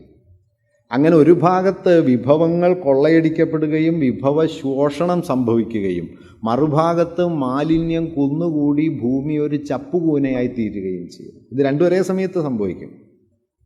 വിഭവശോഷണം ഒരു ഭാഗത്ത് സംഭവിക്കും, നമ്മൾ ഈ പറയുന്ന വേസ്റ്റ് എന്ന് പറയുന്നത് മറ്റൊരു ഭാഗത്ത് കുന്നുകൂടുകയും ചെയ്യും. ഇത് രണ്ടും ഒരുമിച്ച് സംഭവിക്കുന്ന 1850-കളിൽ തന്നെ മാർക്സ് എഴുതുന്നുണ്ട്. അത് ഈ മുതലാളിത്ത ഉൽപ്പാദനത്തിൻ്റെ ഘടനാപരമായ ഒരു പ്രശ്നമാണ് പ്രകൃതി ചൂഷണവും മാലിന്യവും. അതിപ്പോൾ നമ്മുടെ വിഷയം അതല്ലാത്തതുകൊണ്ട് ഞാൻ അതിലേക്കധികം കടക്കുകയല്ല. ഞാൻ പറഞ്ഞു വന്നത് എന്താണെന്ന് വെച്ച് കഴിഞ്ഞാൽ, അപ്പം അങ്ങനെ ഈ ഒരു തരത്തിലുള്ളൊരു കാൽപ്പനികമായ ഒരു ഭൂതകാലം ഇന്ത്യക്ക് മേലെ ആരോപിച്ചു കൊടുക്കുകയാണ് ചെയ്തത്. ഇപ്പോൾ മാക്സ് മുള്ളറെ കുറിച്ച് ഞാൻ പറഞ്ഞല്ലോ. മാക്സ് മുള്ളർ കൗതുകമുള്ളൊരു കഥാപാത്രമാണ് കേട്ടോ. അദ്ദേഹം ഓക്സ്ഫോർഡ് സർവകലാശാലയിലെ സംസ്കൃത വിഭാഗത്തിൻ്റെ തലവനായിരുന്നു. ഭയങ്കര സംസ്കൃത പ്രേമിയായിരുന്നു. സംസ്കൃതം മൂത്ത് പേര് മാറ്റി മൂപ്പര്. മാക്സ് മുള്ളർ എന്നുള്ള പേര് മാറ്റി മോക്ഷമൂലൻ എന്നാക്കി. നമുക്കൊക്കെ ആലോചിച്ച് വെക്കാവുന്നതാണ്, പിടിച്ചിരിക്കാനുള്ളൊരു വഴിയായിരിക്കും. മോക്ഷമൂലൻ എന്നാക്കി. അപ്പോൾ അദ്ദേഹം പക്ഷേ ഒരിക്കലും ഇന്ത്യയിൽ വന്നില്ല. അദ്ദേഹത്തിൻ്റെ ശിഷ്യർ ചിലർ ഇന്ത്യയിലേക്ക് പോരട്ടെ, ഇന്ത്യ കണ്ടുവരാമല്ലോ, ഇന്ത്യ വളരെ പ്രകീർത്തിക്കുന്നുണ്ട്, അപ്പോൾ ഇങ്ങനെ ഇന്ത്യ വന്ന് കണ്ടാലോ. അപ്പോൾ പുള്ളി പറഞ്ഞു അത് വേണ്ടാന്ന് പറഞ്ഞു. വന്നാൽ പിന്നെ ഇതൊന്നും പറയാൻ പറ്റില്ല, അവിടെ ഇരുന്നേ പറയാൻ പറ്റുള്ളൂ. കാരണം ഈ അവിടെ ഇരുന്ന് നോക്കുമ്പോൾ കാണുന്ന ഭംഗിയാണ്, റോട്ടിലിറങ്ങിയതൊന്നും ഉണ്ടാവില്ലല്ലോ. അതിൻ്റെ ഈ അതറിൻ്റെ ഒരു ഭംഗിയാണല്ലോ. നിങ്ങൾ അതറിൽ എൻ്റർ ചെയ്ത് കഴിഞ്ഞാൽ പിന്നെ അത്ര ഭംഗിയൊന്നുമില്ല. ഇപ്പോൾ കാട്ടിൽ പാർക്കുന്നവർക്ക് കാട് അത്ര സുന്ദരമൊന്നുമല്ല. കാട് കടുവയാണ്, പുലിയാണ്, ഒടിഞ്ഞു വീഴാവുന്ന മരമാണ്, മുള്ളും മുരടുമാണ്, ഒരുപാട് പ്രയാസങ്ങളാണ്. പക്ഷേ കൊല്ലത്തിലൊരിക്കൽ ടൂറ് പോയിട്ട് ഏതെങ്കിലും റിസോർട്ടിൽ താമസിച്ച് തിരിച്ചു വരുമ്പോൾ ഭയങ്കര ഭംഗിയാണ്. അത് ഈ അപരം ആയി തീരുമ്പോൾ ഉണ്ടാവുന്ന ഭംഗിയാണ്. എന്നതുപോലെ ഇന്ത്യയെ അപരവൽക്കരിച്ച് വ്യവസായവൽക്കരിക്കപ്പെട്ട യൂറോപ്പിൻ്റെ അപരമാണ് ഇന്ത്യ എന്ന് കാണുന്ന പൗരസ്ത്യവാദപരമായൊരു വീക്ഷണത്തിൻ്റെ പെർസ്പെക്റ്റീവിലാണ് വാസ്തവത്തിൽ മാക്സ് മുള്ളർ അടക്കമുള്ള ആളുകൾ ഇന്ത്യയെ പ്രതിഷ്ഠിച്ചത്. അതിൻ്റെ തുടർച്ച ഹാവേലിലും ആനന്ദകുമാരസ്വാമിയിലും ഞാൻ ഈ പറഞ്ഞ ആളുകളിലും ഒക്കെ ഉണ്ടായിരുന്നു. അതുകൊണ്ട് എന്ത് പറ്റിയെന്ന് വെച്ച് കഴിഞ്ഞാൽ, അവർ അവിടെ പരിചയിച്ച അക്കാഡമിക് റിയലിസത്തിൻ്റെ തുടർച്ച ഇവിടെ രവിവർമ്മയിൽ കാണുന്ന സമയത്ത് അവർക്ക് അവിടെ അതിനോടുണ്ടായിരുന്ന വിയോജിപ്പുകൾ വാസ്തവത്തിൽ അവരിവിടെ ആവിഷ്കരിക്കുക ചെയ്തത് ചരിത്രപരമായി. പക്ഷേ നമ്മെ സംബന്ധിച്ച് അക്കാഡമിക് റിയലിസം എന്ന് പറയുന്നത് തീർത്തും പുതിയതായിരുന്നു. ആ കാലത്തിൻ്റെ പ്രധാനപ്പെട്ട ആശയങ്ങളിലൊന്നും ആയിരുന്നു. ഇപ്പോൾ ഹാവേലിനോ അല്ലെങ്കിൽ ആനന്ദകുമാരസ്വാമിക്കോ അക്കാഡമിക് റിയലിസത്തോട് തോന്നുന്ന വിയോജിപ്പ് വാസ്തവത്തിൽ ഇന്ത്യയിലൊരു കലാകാരനെന്ന് തോന്നേണ്ടതില്ല. കാരണം റിയലിസ്റ്റ് ടെക്നിക്ക് പോലും ഇവിടെ പരിചയപ്പെട്ടു വരുന്നതേ ഉള്ളൂ. ഇപ്പോൾ റിയലിസത്തിൻ്റെ ആദ്യ രീതികൾ ഇവിടെ വരുന്നത് കൽക്കട്ടയിൽ ഇൻഡസ്ട്രിയൽ സ്കൂൾ ആദ്യം ആരംഭിക്കുന്നത് 1854 മദ്രാസിൽ ആരംഭിക്കുന്നത് 1850 തിരുവനന്തപുരത്ത് അത് 1862 ആരംഭിക്കുന്നുണ്ട്. ഇവിടെയൊക്കെ പെയിൻറ്റിങ് ഡിപ്പാർട്ട്മെൻറ്റുകളൊക്കെ വരുന്നത് ഏതാണ്ട് 1870-80 കാലത്താണ്. അതായത് അവിടെ റിയലിസത്തിൻ്റെ ഒരു നൂറ്റാണ്ട്, റിയലിസം ഒരു മൂവ്മെൻ്റ് എന്ന നിലയ്ക്ക് തന്നെ പിന്നിട്ട് കഴിഞ്ഞപ്പോഴാണ് നമ്മളിവിടെ റിയലിസത്തിലേക്ക് ചുവട് വയ്ക്കാൻ തുടങ്ങുന്നത്. ചരിത്രപരമായി ഈ വലിയ അകലം ഉണ്ട്. ആ വലിയ അകലം, അതായത് അക്കാഡമിക് റിയലിസം മൃതപ്രായമാണ് എന്ന് പറയുന്ന സമയത്ത് ഈ മൃതപ്രായത്വം വാസ്തവത്തിൽ ചരിത്രപരമായി ഒരു യൂറോപ്യൻ അനുഭവമാണ്, ഒരു ഇന്ത്യൻ അനുഭവമല്ല. ഇന്ത്യയിൽ അത് ആദ്യമായിട്ട് വരുന്നതേ ഉള്ളൂ. അത് കലയുടെ ഒരു പുതിയ ഭാഷ ഉണ്ടാക്കാൻ ശ്രമിക്കുന്നതേ ഉള്ളൂ. പക്ഷേ അടിസ്ഥാനപരമായി ഒരു ഭാഗത്ത് പൗരസ്ത്യവാദത്തിൻ്റെ ഫ്രെയിം വർക്കിലും മറുഭാഗത്ത് അതിൻ്റെ ലാവണ്യ ദർശനത്തിലും മുഴുകിയതുകൊണ്ടും മറ്റൊരു ഭാഗത്ത് മതാത്മകമായൊരു അതിഭൗതികതയെ തങ്ങളുടെ പ്രപഞ്ചവീക്ഷണത്തിൻ്റെ ലോകവീക്ഷണത്തിൻ്റെ ആധാരമാക്കിയതുകൊണ്ടും പൊതുവെ പറഞ്ഞു കഴിഞ്ഞാൽ ഈ പറയുന്ന ചിത്രകാരന്മാർക്കും അതിരുടെ സൈദ്ധാന്തികർക്കുമൊന്നും രവിവർമ്മയോട് എൻഗേജ് ചെയ്യാൻ പൊതുവിൽ പറ്റാതെ പോയി എന്ന് മാത്രമല്ല, അവർക്ക് പറ്റാതെ പോയ ഒന്ന് പിന്നീട് 20-ാം നൂറ്റാണ്ടിൻ്റെ തുടക്കത്തിൽ രവിവർമ്മ മരിക്കുന്നത് 1906 905 നിങ്ങൾക്കറിയാം, സ്വദേശി മൂവ്മെൻറ്റ് ശക്തിപ്പെടുന്ന കാലമാണ്. ബംഗാൾ വിഭജനം കഴിഞ്ഞ് സ്വദേശി പ്രസ്ഥാനവും അനുശീലൻ സമിതിയും ഒക്കെ വരികയും ദേശീയത ഒരു പ്രധാനപ്പെട്ട അജണ്ടയായി തീരുകയും ദേശീയതയുടെ ഉള്ളടക്കത്തിൽ അടിസ്ഥാനപരമായൊരു ആധ്യാത്മികത, മതാത്മകത കൂട്ടിക്കലർത്തപ്പെടുകയും ചെയ്യുന്നൊരു ഘട്ടമാണ് 20-ാം നൂറ്റാണ്ടിൻ്റെ ആദ്യത്തെ 2 പതിറ്റാണ്ടുകൾ എന്ന് പറയുന്നത്. ഇതേ ഘട്ടത്തിലാണ് രവിവർമ്മ വിമർശനം ശക്തമാകുന്നത്. ഞാൻ പറയുന്നത് രവിവർമ്മക്കെതിരായിട്ടുള്ള വിമർശനത്തിൻ്റെ പൊസിഷനിങ് തന്നെ ഇന്ത്യ ചരിത്രത്തിലെ ചില പ്രത്യേക സന്ദർഭങ്ങളോട് ബന്ധപ്പെട്ട് കിടക്കുന്നുണ്ട് എന്നുകൂടിയാണ്. പിന്നെ വിമർശനങ്ങൾ പലതും വസ്തുതാപരവുമായിരുന്നില്ല കേട്ടോ. അത് പിന്നെ കുറ്റമൊന്നുമല്ല. ഇന്നത്തെ പോലെ തന്നെ അന്നും ഗോസിപ്പാണ് പ്രധാന പരിപാടി. അതുകൊണ്ട് വസ്തുതയൊന്നും ആവണമെന്നില്ല. ഇപ്പോൾ 1870 നമ്മുടെ തിരുവിതാംകൂറിലെ ബ്രിട്ടീഷ് പ്രസിഡൻ്റായിരുന്ന നേപ്പിയർ നേപ്പിയർ പ്രഭുവിൻ്റെ ഒരു പ്രസംഗത്തിൽ മഹാഭാരതത്തിലെയും രാമായണത്തിലെയും ഒക്കെ പ്രമേയങ്ങളെ റിയലിസ്റ്റ് രീതിയിൽ വരയ്ക്കാനായിട്ട് ചിത്രകാരന്മാർ ശ്രമിക്കണം എന്നൊരു പ്രസംഗം നടത്തുന്നുണ്ട്. അത് അദ്ദേഹം മദ്രാസിലും മറ്റോ നടത്തിയ പ്രസംഗമാണ്. അതിനുശേഷമാണ് രവിവർമ്മ ഇങ്ങനെ വരയ്ക്കാൻ തുടങ്ങിയത് എന്നത് മുതൽ എന്തെല്ലാം കഥകൾ രവിവർമ്മയുടെ രചനകളെക്കുറിച്ച് പലരായിട്ട് പറഞ്ഞുണ്ടാക്കിയിട്ടുണ്ട്. അതിലൊന്നും വലിയ കാര്യം വാസ്തവത്തിലില്ല. വാസ്തവത്തിൽ രവിവർമ്മയ്ക്ക് അന്ന് കൊട്ടാരത്തിൽ അത്ര വലിയ സ്വാധീനം ഉണ്ടായിരുന്നില്ല. വിശാഖം തിരുനാളിൻ്റെ കാലത്ത് രവിവർമ്മയ്ക്ക് കൊട്ടാരത്തിൽ കയറാൻ തന്നെ പ്രയാസമായിരുന്നു. രവിവർമ്മ വിദേശ പര്യടനം നടത്താൻ ആഗ്രഹിച്ചിരുന്നു. കാരണം യൂറോപ്യൻ കലാമാതൃകകളൊക്കെ കണ്ടു പരിചയിക്കാനും അതിൽ നിന്ന് സ്വന്തം നിലയ്ക്ക് ചില ശൈലികളൊക്കെ സ്വാംശീകരിക്കാൻ അദ്ദേഹം ആഗ്രഹിച്ചിരുന്നു. പക്ഷേ അദ്ദേഹത്തിന് അനുവാദം കിട്ടുകയുണ്ടായില്ല. കൊട്ടാരത്തിൽ പ്രവേശനവും ഒരു ഘട്ടത്തിലുണ്ടായിരുന്നില്ല. അങ്ങനെ കൊട്ടാരവുമായിട്ട് വാസ്തവത്തിൽ രവിവർമ്മയുടെ റിലേഷൻ കുറച്ചൊക്കെ സംഘർഷാത്മകമായിരുന്നു എന്നതാണ് വസ്തുത. പക്ഷേ അങ്ങനെ ആയിരിക്കുമ്പോഴും രവിവർമ്മ പാശ്ചാത്യ കലയുടെ സമ്പ്രദായങ്ങളെ പല നിലയ്ക്ക് മനസ്സിലാക്കുകയുണ്ടായി. അതിലൊരു കാരണം തിരുവിതാംകൂർ കൊട്ടാരത്തിൽ അന്ന് തിയോഡോർ ജോൺസൺ എന്നു പേരായ ഒരു ഡച്ച് ചിത്രകാരൻ വന്നിട്ടുണ്ട്. ഈ 19-ാം നൂറ്റാണ്ടിൽ നമ്മൾ ഇന്ത്യയിൽ കാണുന്ന ചിത്രകലാ സമ്പ്രദായങ്ങളിൽ യൂറോപ്പിൽ നിന്ന് അവിടെ കാര്യമായി വിജയം കിട്ടാത്തവരും വിജയം കിട്ടിയ ചിലരും ഇന്ത്യയിലേക്ക് വരികയും ഇന്ത്യയിലെ ഗ്രാമങ്ങൾ, വിദൂരദേശങ്ങൾ ഇവയൊക്കെ വരയ്ക്കുകയും വലിയ തോതിൽ അത് പ്രദർശിപ്പിക്കുകയും അതൊരു ചിത്രകലാ രീതി തന്നെയായിട്ട് മാറുകയും ചെയ്യുന്നുണ്ട്. പൊതുവെ അതറിയപ്പെടുന്നത് കമ്പനി സ്കൂൾ ചിത്രങ്ങൾ എന്നാണ്. കമ്പനിയുടെ ഭരണകാലത്ത് ഇവിടേക്ക് വന്ന രണ്ട് താല്പര്യങ്ങളാണ്. ഒന്നവിടെ ഫലിക്കാതെ പോയ ആളുകൾ ഇവിടെ വന്ന് അത്യാവശ്യം പിടിച്ചു നിൽക്കുന്നു എന്നത്. രണ്ട്, യൂറോപ്പിന് അന്ന് പൊതുവെ പറഞ്ഞാൽ ഈ പൗരസ്ത്യ ദേശങ്ങളോട് സവിശേഷമായൊരു ആഭിമുഖ്യം വരുന്നുണ്ട്.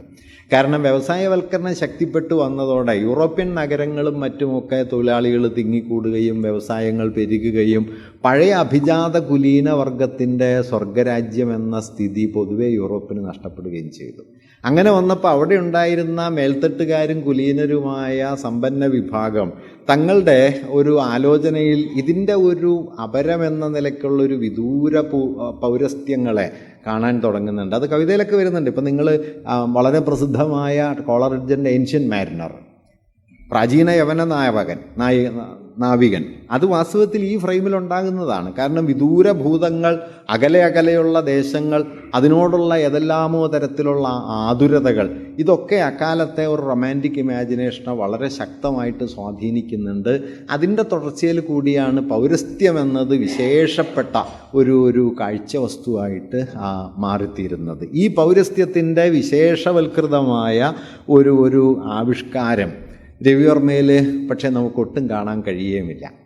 അതുകൊണ്ട് രവിവർമ്മയുടെ കാലത്ത് അദ്ദേഹം കൊട്ടാരത്തിൽ, ഞാൻ നേരത്തെ പറഞ്ഞ യൂറോപ്പിൽ കാര്യമായി വിജയിക്കാതിരുന്ന ഒരു ചിത്രകാരൻ തിയോഡോർ ജോൺസൺ എന്ന് പറയുന്ന ഒരു ചിത്രകാരൻ തിരുവിതാംകൂർ കൊട്ടാരത്തിലെത്തുകയും അദ്ദേഹത്തിൻ്റെ രചനാ സമ്പ്രദായങ്ങൾ രവിവർമ്മ കുറച്ചൊക്കെ നോക്കിക്കണ്ട് മനസ്സിലാക്കുകയും ചെയ്യുന്നുണ്ട്. അദ്ദേഹം പഠിക്കാൻ ശ്രമിക്കുന്നുണ്ട് ഇയാളുടെ ശിഷ്യനായിട്ട്. പക്ഷേ അതിന് അദ്ദേഹം അനുവദിച്ചില്ല. ഏതാണ്ട് 2 മാസക്കാലം ഇയാളുടെ രചനാ സമ്പ്രദായങ്ങളൊക്കെ രവിവർമ്മ നോക്കിക്കാണുക മാത്രമേ ചെയ്യുന്നുള്ളൂ. മറ്റൊരു സംഭവം ഉണ്ടാവുന്നത് തിരുവിതാംകൂറിലേക്കും ദക്ഷിണേന്ത്യയിലേക്കും ക്യാൻവാസ് വരുന്ന സമയത്താണ്. ക്യാൻവാസ് അതുവരെ നമ്മുടെ ചിത്രകലയുടെ സ്വാഭാവിക ഭാഗമല്ല. തഞ്ചാവൂരിൽ ഒരു അളഗിരി നായിഡു എന്ന് പറയുന്ന ഒരാളും അതുപോലെ തന്നെ മധുരയിലെ ഒരു രാമനായ്ക്കർ എന്ന് പറയുന്ന മറ്റൊരു ചിത്രകാരനും ക്യാൻവാസ് ഉപയോഗിച്ച് പഴയ പാരമ്പര്യ രീതിയിൽ തന്നെ ചിത്രം വരയ്ക്കുന്ന ഒരു ഘട്ടമാണ്. അങ്ങനെ ക്യാൻവാസ് വരുന്നുണ്ട്, എണ്ണച്ചായം വരുന്നുണ്ട്, തിയോഡോർ ജോൺസനെ പോലെയുള്ള പാശ്ചാത്യ ചിത്രകാരന്മാരും വരുന്നുണ്ട്. ഈ ക്യാൻവാസ് ചെറിയൊരു കാര്യമല്ല. വാസ്തവത്തിൽ ക്യാൻവാസിൽ വരയ്ക്കുന്നതോടെയാണ് ഒരു നിലയ്ക്ക് പറഞ്ഞാൽ ഒരു ചിത്രം എക്സ്ക്ലൂസീവ് ആവുന്നത്. കാരണം ഒരു ക്യാൻവാസ് നിങ്ങൾ സങ്കല്പിച്ചാൽ ക്യാൻവാസിനകത്തുള്ളത് ചിത്രം, പുറത്തുള്ളത് ചിത്രമല്ല.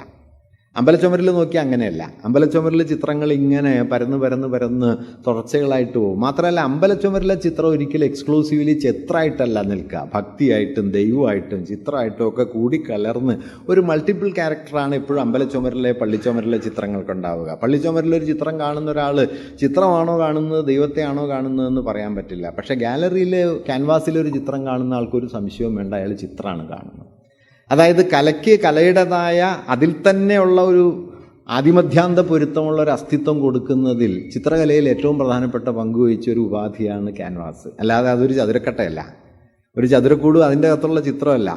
കലയല്ലാത്ത എല്ലാറ്റിനെയും പുറത്താക്കി കലയെ മാത്രം അകത്താക്കി കലയെ ഒരു വിശേഷ അനന്യ വസ്തുവാക്കുന്ന ഒരു സാങ്കേതിക ക്രമമാണ് ക്യാൻവാസ് എന്ന് പറയുന്നത്. ഈ ക്യാൻവാസ് വരുന്നു, പിന്നെ ഇല്യൂമിനേഷൻ്റെ വലിയ സാധ്യതയുള്ള അതായത് വെളിച്ചം അകത്തേക്ക് പോയിട്ട് അവിടെ അവസാനിക്കുകയല്ല, വെളിച്ചം അകത്തേക്ക് പോയിട്ട് വെളിച്ചം അതിനുള്ളിൽ പ്രതിഫലിച്ച് ഒരു തലത്തിലുള്ള പ്രഭയുണ്ടാക്കുന്നതാണ് എണ്ണച്ചായത്തിൻ്റെ സവിശേഷത. ജലച്ചായം പോലെയല്ല. ജലച്ചായം പ്രതലത്തിൽ നിന്ന് റിഫ്ലക്റ്റ് ചെയ്യില്ല, മറിച്ച് ഈ പല ലെയറുകളായിട്ട് അപ്ലൈ ചെയ്ത ഈ എണ്ണച്ചായം അതിനുള്ളിൽ നിന്ന് വെളിച്ചത്തെ പുറമേക്കൊരു പ്രഭ പോലെ പ്രസരിപ്പിക്കുമെന്നതുകൊണ്ട് പൗരാണിക പ്രതീതിയും അതുപോലെ തന്നെ ഒരു ഐതിഹ്യാത്മകമായ ഒരു മുഴക്കവും ആഴവും ചിത്രങ്ങൾക്ക് നൽകുന്നതിന് എണ്ണച്ചായത്തിന് സവിശേഷമായൊരു ശേഷിയുണ്ട്. വാസ്തവത്തിൽ ആധുനിക ചിത്രകലയ്ക്ക് ഗഹനത നൽകുന്നതിൽ എണ്ണച്ചായം വഹിച്ച പങ്ക് വളരെ പ്രധാനപ്പെട്ടതാണ്. എണ്ണച്ചായം ഇല്ലെങ്കിൽ ഒരു പക്ഷേ റാഫേലിൻ്റെയോ അല്ലെങ്കിൽ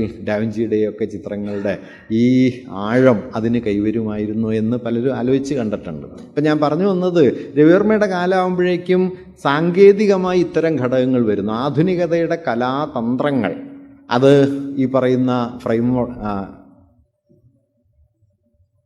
ക്യാൻവാസ് ആകാം, അല്ലെങ്കിൽ എണ്ണച്ചായമാകാം, പാശ്ചാത്യമായ രചനാ സമ്പ്രദായങ്ങളുടെ അവതരണങ്ങളാകാം, ഇൻഡസ്ട്രിയൽ സ്കൂളുകളുടെ സ്ഥാപനമാകാം. ഇതൊക്കെ 19-ാം നൂറ്റാണ്ടിൻ്റെ അവസാനം നമ്മുടെ ചിത്രകലയുടെ മണ്ഡലത്തിൽ നടക്കുന്നുണ്ട്. അതേസമയം തന്നെ നമ്മുടെ സാങ്കേതികമായി നമ്മൾ ആധുനികരാകുന്ന അതേ അളവിൽ അവബോധപരമായി നമ്മൾ ആധുനികരാകുന്നുമില്ല. ഞാൻ ഇന്നലെ മിനിയാന്നൊക്കെ അത് സൂചിപ്പിക്കുകയുണ്ടായി. കാരണം നമുക്ക് അവബോധപരമായി ആധുനികരാകാനുള്ള ഒരു വലിയ തടസ്സം ആധുനികത വരുന്നത് യൂറോപ്പ് വഴിയാണ്, ആധുനികത വരുന്നത് കൊളോണിയലിസം വഴിയാണ്. അതുകൊണ്ട് ആധുനികതയെ അതേപടി ഏറ്റെടുത്തു കഴിഞ്ഞാൽ നമ്മുടെ തദ്ദേശീയത, നമ്മുടെ സ്വാതന്ത്ര്യം ഇതൊക്കെ നഷ്ടപ്പെടും എന്ന മട്ടിലുള്ള ഒരു പ്രശ്നം അതിൽ വരികയും ചെയ്യും. ഇപ്പോൾ കൗതുകമുള്ളൊരു ഉദാഹരണം പറയാം. നമ്മുടെ നാട്ടിലെ ഏറ്റവും പുരോഗമനവാദിയായ അക്കാലത്തെ എഴുത്തുകാരൻ, 19-ാം നൂറ്റാണ്ട് അവസാന കാലത്തെ എഴുത്തുകാരനാണ് ചന്തുമേനോൻ. ചന്തുമേനോൻ്റെ ഇന്ദുലേഖയിൽ നോക്കിയാൽ നിങ്ങൾ ചന്തുമേനോൻ സംബന്ധ വിവാഹത്തിനെതിരാണ്. സംബന്ധം എന്ന് പറയുന്നത് വളരെ തെറ്റായിട്ടുള്ള ഹീനമായിട്ടുള്ള ഒരു ആചാരമാണെന്ന് വാദിക്കുന്ന ഇന്ദുലേഖയെയും മാധവനെയും ഒക്കെ നമുക്ക് ഇന്ദുലേഖയിൽ കാണാം. എന്നാൽ ഇതേ ചന്തുമേനോൻ മലബാർ മാരേജ് കമ്മീഷൻ്റെ അംഗമായിരുന്നു. മലബാർ മാരേജ് കമ്മീഷൻ്റെ അംഗമായിരുന്ന സമയത്ത് ചന്തുമേനോൻ റിപ്പോർട്ട് കൊടുത്തത് സംബന്ധമെന്ന് പറയുന്നത് നായർ സ്ത്രീകളുടെ സവിശേഷ സ്വത്വാവകാശമാണ്, അത് സംരക്ഷിക്കണമെന്നാണ്. നോവലിൽ പറഞ്ഞതല്ല. നോവലിൽ മൂപ്പര് ഇതിനെതിരായിരുന്നു, പക്ഷേ മൂപ്പര് പെർസ്പെക്റ്റീവിൽ ഇതിന് അനുകൂലമായിരുന്നു. ഈ വൈരുദ്ധ്യമുണ്ട്. കാരണം ചരിത്രത്തിൽ ഒരു പുതിയ ആശയം വരുന്നുണ്ട്. ഇപ്പോൾ ചന്തുമേനോൻ പറയുന്നൊരു കാര്യം നിങ്ങൾ ചന്തുമേനോൻ നോവലിൻ്റെ ആമുഖം വായിച്ചാൽ അറിയാം. ഈ ശീമേന്ന് കപ്പൽ വരാൻ വൈകിയതുകൊണ്ട് ചില അധ്യായങ്ങൾ എഴുതി പൂർത്തിയാക്കാൻ താമസം നേരിട്ടു എന്നാണ്. വാസ്തവത്തിൽ ഇങ്ങനെയാണ് കേട്ടോ ലോകത്ത് അറിവൊക്കെ ഉണ്ടാകുന്നത്, അല്ലാതെ ഇത് ആകാശത്ത് നിന്ന് കെട്ടിയിറക്കണമെന്നൊന്നുമല്ല. ഇത് പല സ്ഥലങ്ങളിൽ നിന്ന് വന്നിട്ട് 18-ാം അധ്യായത്തിലെ ആശയങ്ങൾ മുഴുവൻ ചന്തുമേനോൻ ഒരുപാട് പഠിച്ചെഴുതിയതാണ്. അത് റാഷണലിസത്തെക്കുറിച്ചുണ്ട്, ദേശീയ പ്രസ്ഥാനത്തെക്കുറിച്ചുണ്ട്, കോൺഗ്രസിനെ കുറിച്ച് 1885 കോൺഗ്രസ് ഉണ്ടായിട്ടേ ഉള്ളൂ. 89 ചന്തുമേനോൻ അതിനെക്കുറിച്ച് എഴുതുന്നുണ്ട്. പല വാദഗതികളും ചന്തുമേനോൻ പരിശോധിക്കുന്നുണ്ട്. അങ്ങനെ വിശദമായ വിജ്ഞാനം ശേഖരിച്ചിട്ടാണ് ചന്തുമേനോൻ നോവല് എഴുതുന്നത്. പി കെ ബാലകൃഷ്ണൻ ചന്തുമേനോനെ കുറിച്ച് പറയുന്ന രസമുള്ളൊരു കാര്യമുണ്ട്. ബാലകൃഷ്ണൻ പറയുന്നത്, ചന്തുമേനോൻ്റെ നോവൽ നോക്കിയാൽ ചന്തുമേനോൻ നോവലിൽ 2 ജാതിക്കാരേ ഉള്ളൂ, ഒന്ന് നായരും പിന്നെ നമ്പൂരി. എന്നാൽ ചന്തുമേനോൻ്റെ അടുത്ത സുഹൃത്തുക്കളൊക്കെ ഇഴവരൊക്കെയായിരുന്നു, തീയന്മാരൊക്കെയായിരുന്നു. മലബാറിലെ തീയന്മാർ മൂർക്കത്തുമാരനൊക്കെ അടുത്ത സുഹൃത്തുക്കളായിരുന്നു. ബാലകൃഷ്ണൻ പറയുന്നത് തീയന്മാരെ വീട്ടിൽ കയറ്റിയിട്ടുണ്ടെങ്കിൽ നോവലിൽ കയറ്റിയിട്ടില്ലാണ്. കാരണം ഇതൊരു മനുഷ്യൻ എന്ന് പറഞ്ഞാൽ ആരായിരിക്കും? പരമാവധി നായരായിരിക്കും. അതിനപ്പുറം മനുഷ്യരുണ്ടോ എന്നുള്ള കാര്യം ഒരു പ്രശ്നമാണ്. ഞാൻ പറഞ്ഞത് ഇത് ചന്തുമേനോൻ കുറ്റവാളിയാണെന്ന് പറയാനൊന്നുമല്ല കേട്ടോ. ഓരോ കാലത്തിനും അതിൻ്റെ അതിരുകളുണ്ട്, ആ അതിർത്തിക്കകത്തേ നടക്കുകയുള്ളൂ. അതുകൊണ്ട് ചന്തുമേനോനൊക്കെ ഈ വൈരുദ്ധ്യത്തിൻ്റെ ഉള്ളിലായിരുന്നു. ചന്തുമേനോൻ ഈ ഇന്ദുലേഖയുടെ 2-ാം പതിപ്പിന് എഴുതിയ ആമുഖത്തിൽ പറയുന്നുണ്ട്, വാസ്തവത്തിൽ ഞാനിത് ദൈനംദിന ജീവിത കാര്യങ്ങൾ, അദ്ദേഹത്തിൻ്റെ ഭാഷയിൽ പറഞ്ഞാൽ അടുക്കളയിൽ പെണ്ണുങ്ങൾ സംസാരിക്കുന്ന ഭാഷയിലാണ് ഞാനിത് എഴുതിയിട്ടുള്ളത്, നിത്യജീവിത കാര്യങ്ങളാണ് ഇതിൽ എഴുതിയിട്ടുള്ളത്. അതിൻ്റെ ഒരു ന്യായീകരണമായിട്ട് ചന്തുമേനോൻ പറയുന്നത്, പണ്ട് നമ്മുടെയൊക്കെ ചിത്രങ്ങളിൽ മനുഷ്യർക്ക് നിൽക്കാൻ വയ്യാത്ത മട്ടിൽ വിചിത്രമായി നിൽക്കുന്ന ദൈവങ്ങൾ ഒക്കെയാണ് ഉണ്ടായിരുന്നതെങ്കിൽ ഇന്ന് മനുഷ്യപ്രകൃതമുള്ള ചിത്രങ്ങളിൽ ദൈവങ്ങൾ പ്രത്യക്ഷപ്പെടുന്നത് പോലെ മനുഷ്യജീവിതത്തിൻ്റെ സാമാന്യതയെ ആവിഷ്കരിക്കാനാണ് ഞാനിതിൽ ശ്രമിക്കുന്നത്. ഞാൻ പറഞ്ഞു വന്നതെന്ന് വെച്ചാൽ മാനുഷികമായ ഒരു സഹജപ്രകൃതത്തിലേക്ക് ചിത്രത്തെ മാറ്റാൻ, കലയെ മാറ്റാൻ പൊതുവെ പറഞ്ഞാൽ ആധുനികത, നവോത്ഥാനം ശ്രമിക്കുന്നുണ്ട്. ഞാനിവിടെ സാന്ദർഭികമായിട്ടൊരു കാര്യം കൂടി പറയാം. ഈ നവോത്ഥാനം കലയിൽ കൊണ്ടുവന്ന ഏറ്റവും പ്രധാനപ്പെട്ട മാറ്റം എന്താണെന്ന് ചോദിച്ചു കഴിഞ്ഞാൽ അത് കലയെ പൊതുവെ മനുഷ്യകേന്ദ്രിതമാക്കി. മനുഷ്യൻ അതിൻ്റെ ഒരു കേന്ദ്രബിംബമായി എന്ന് വെച്ച് ദൈവങ്ങളില്ലാണ്ടായി എന്നുമല്ല. ഇപ്പോൾ ഏറ്റവും ക്ലാസിക്കലായൊരു ഉദാഹരണം യൂറോപ്യൻ ചിത്രകലയിൽ 15-ാം നൂറ്റാണ്ടോടെ സംഭവിക്കുന്ന ഒരു മാറ്റം. ഇപ്പോൾ അതിനു മുമ്പ് ദൈവങ്ങളെയും പിശാചുക്കളെയും മനുഷ്യരെയൊക്കെ വരയ്ക്കുമ്പോൾ ദൈവങ്ങളുടെ ഐക്കണോഗ്രഫി ഒരു പ്രത്യേക തരത്തിലാണ്, മനുഷ്യരുടെയും പിശാചുക്കളുടെ ഐക്കണോഗ്രഫി ഏതാണ്ട് ഒരേ തരത്തിലാണ്. മനുഷ്യരുടെയും പിശാചുക്കളുടെയും രൂപനിർമ്മാണ രീതി ഏതാണ്ട് ഒരേ പാറ്റേണിലാണ്. കണ്ടാൽ പേടിയാവുന്ന കൂർത്തുമൂർത്ത ഭാവഭാവങ്ങളോടെ ഒരു പൈശാചിക ഭാവത്തിലാണ് പിശാചുക്കളും അതെ, മനുഷ്യരും അതെ. അതിൽ തെറ്റൊന്നുമില്ല. അങ്ങനെയാണ് വരയ്ക്കുക.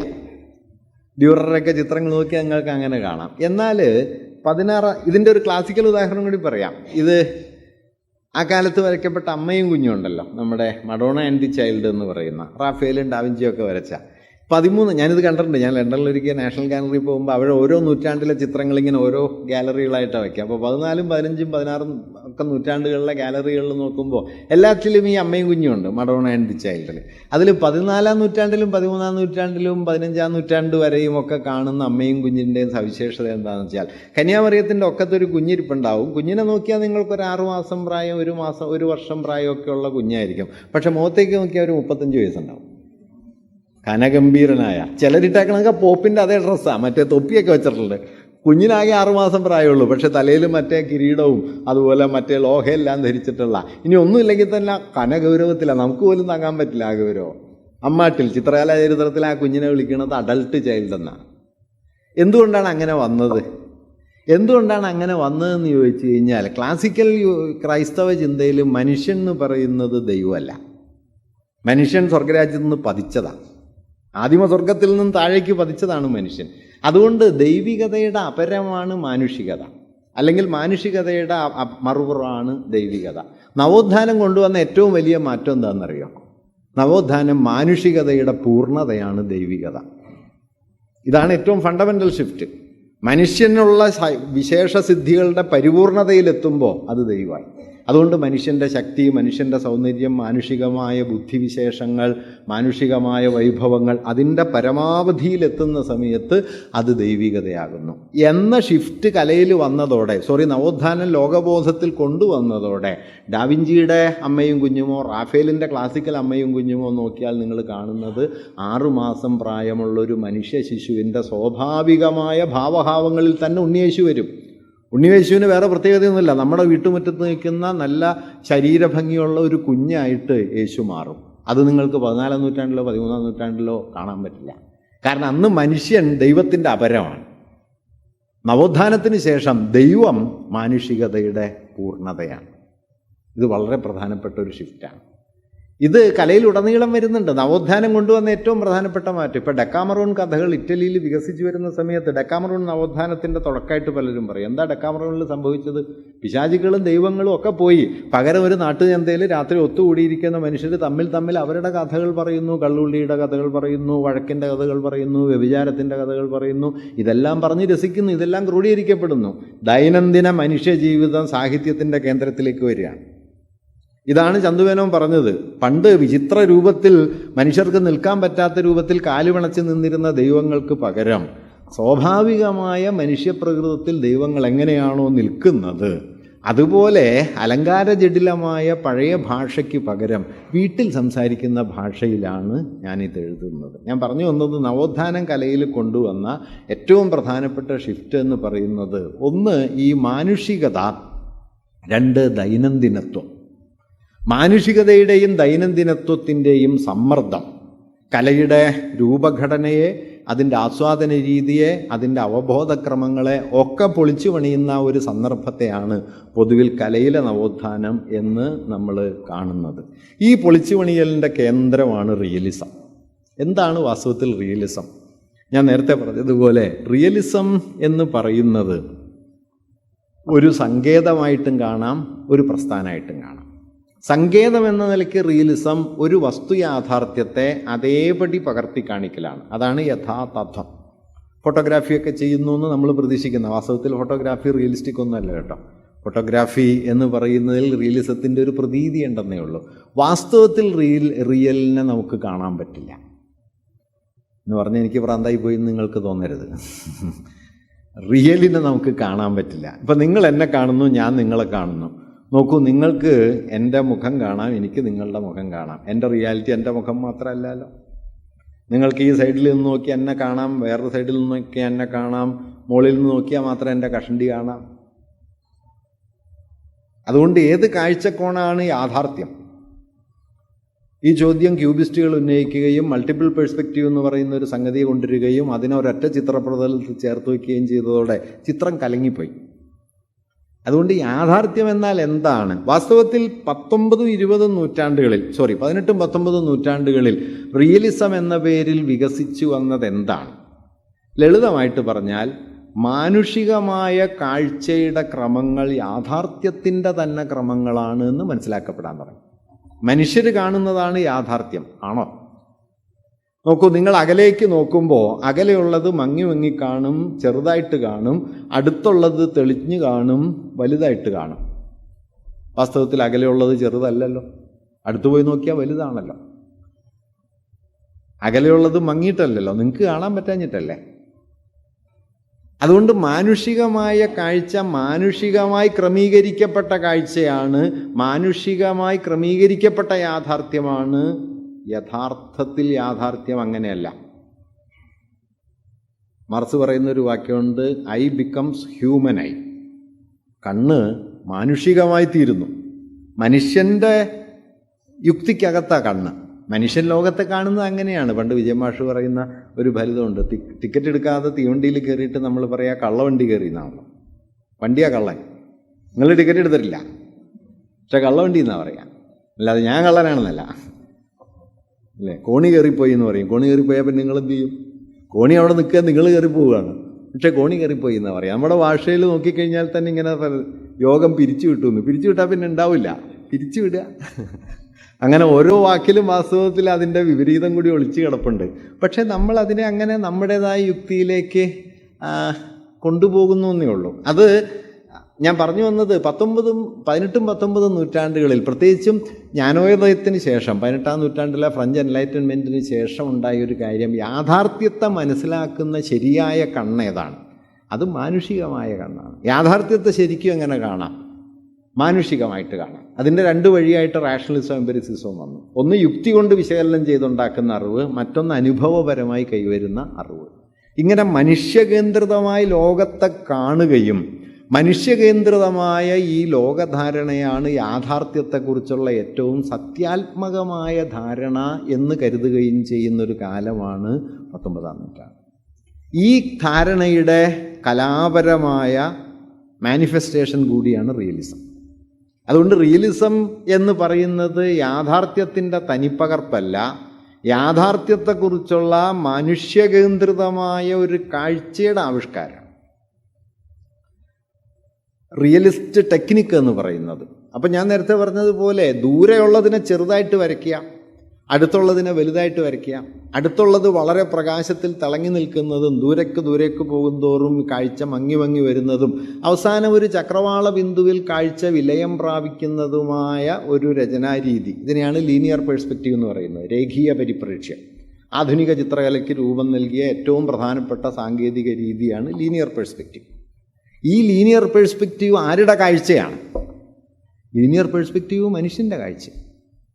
നമ്മൾ വളരെ ഒബ്ജക്റ്റീവായി മാനുഷികമെന്ന് പറയുന്നതിൽ വാസ്തവത്തിൽ വളരെ സബ്ജക്റ്റീവായ അംശങ്ങളുണ്ട്.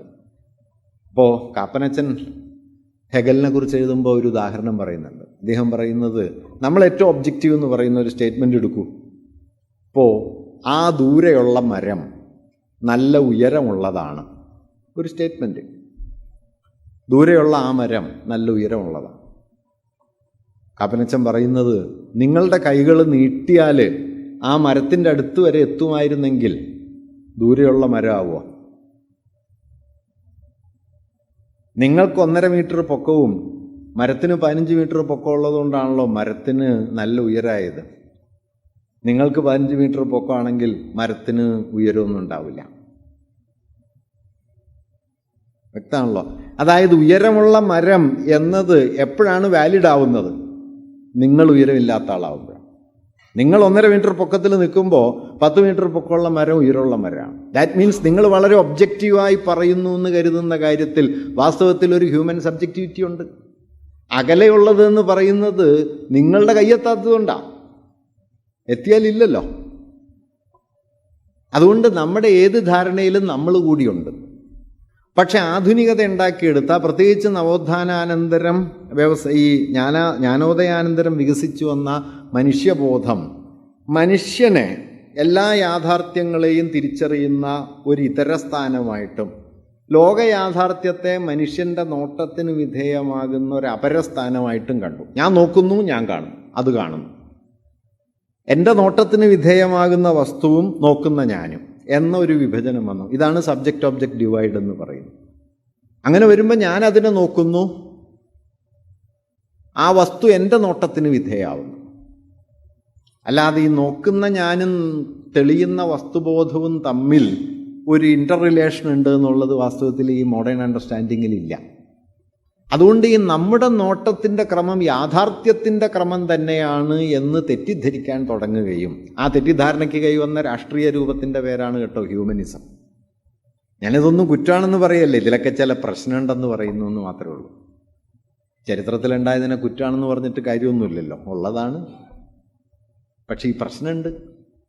മാനുഷികമായ നോട്ടത്തിൻ്റെ ക്രമം യാഥാർത്ഥ്യത്തിൻ്റെ ക്രമം തന്നെയാണ് എന്ന് കരുതുന്നതോടെ മാനുഷികമായ വീക്ഷണക്രമങ്ങളെ ആവിഷ്കരിക്കുന്ന കലാരീതി സത്യാത്മകമായ കലയായിത്തീർന്നു. ഇങ്ങനെയാണ് 19-ാം നൂറ്റാണ്ടിലെ റിയലിസം എന്നത് സത്യാത്മകതയുടെ വലിയ പദവി നേടുകയും അത് എന്താ പറയുക, വസ്തുനിഷ്ഠ യാഥാർത്ഥ്യത്തെ ആവിഷ്കരിക്കുന്ന, ഉള്ളതിനെ അതുപോലെ പകർത്തി കാണിക്കുന്ന, മാനുഷികമായിരിക്കുന്ന, ഒട്ടൊക്കെ രേഖീയവുമായിരിക്കുന്ന ഒരു ലീനിയറായി മുമ്പോട്ട് പോകുന്ന ഒരു കാഴ്ചപ്പടവ് ഉണ്ടായി.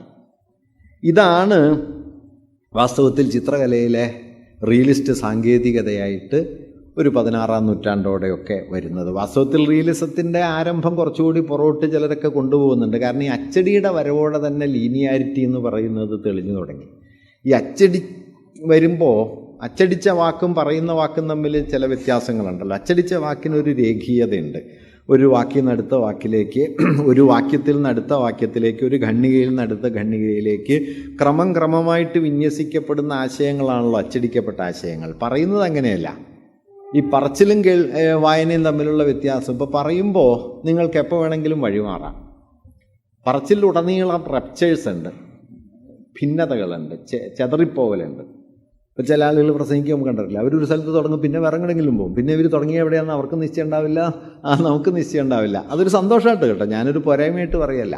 അപ്പോൾ തുടങ്ങിയെടുത്ത് തന്നെ നിൽക്കണമെന്നൊരു വാശിയില്ലല്ലോ. അങ്ങനെ പിന്നെ കേൾക്കുന്ന സന്ദർഭം നിങ്ങൾ ശ്രദ്ധാപൂർവ്വം ഓർത്താൽ അറിയാം. കേൾക്കുമ്പോൾ നമ്മൾ ഒരു കാര്യമല്ല കേൾക്കുന്നത്. ഇപ്പം ഞാനിത് പറയുന്നത് നിങ്ങൾ കേൾക്കുന്നു, ഈ ശബ്ദം കേൾക്കുന്നു, ഇവിടെ AC പ്രവർത്തിക്കുന്ന ശബ്ദം കേൾക്കുന്നു, പുറത്തൊരു ഡെസ്ക് വലിച്ചിട്ടാൽ അതിൻ്റെ ശബ്ദം കേൾക്കുന്നു, ഇവിടെ ആരെങ്കിലും കയ്യോ കാലോ അനക്കി കഴിഞ്ഞാൽ മേശമ്മ തട്ടിയാൽ അതിൻ്റെ ശബ്ദം കേൾക്കുന്നു. പല ശബ്ദങ്ങളിലും ഒരു കലമ്പത്തിൻ്റെ ഇടയ്ക്കാണ് നമ്മൾ നിൽക്കുന്നത്.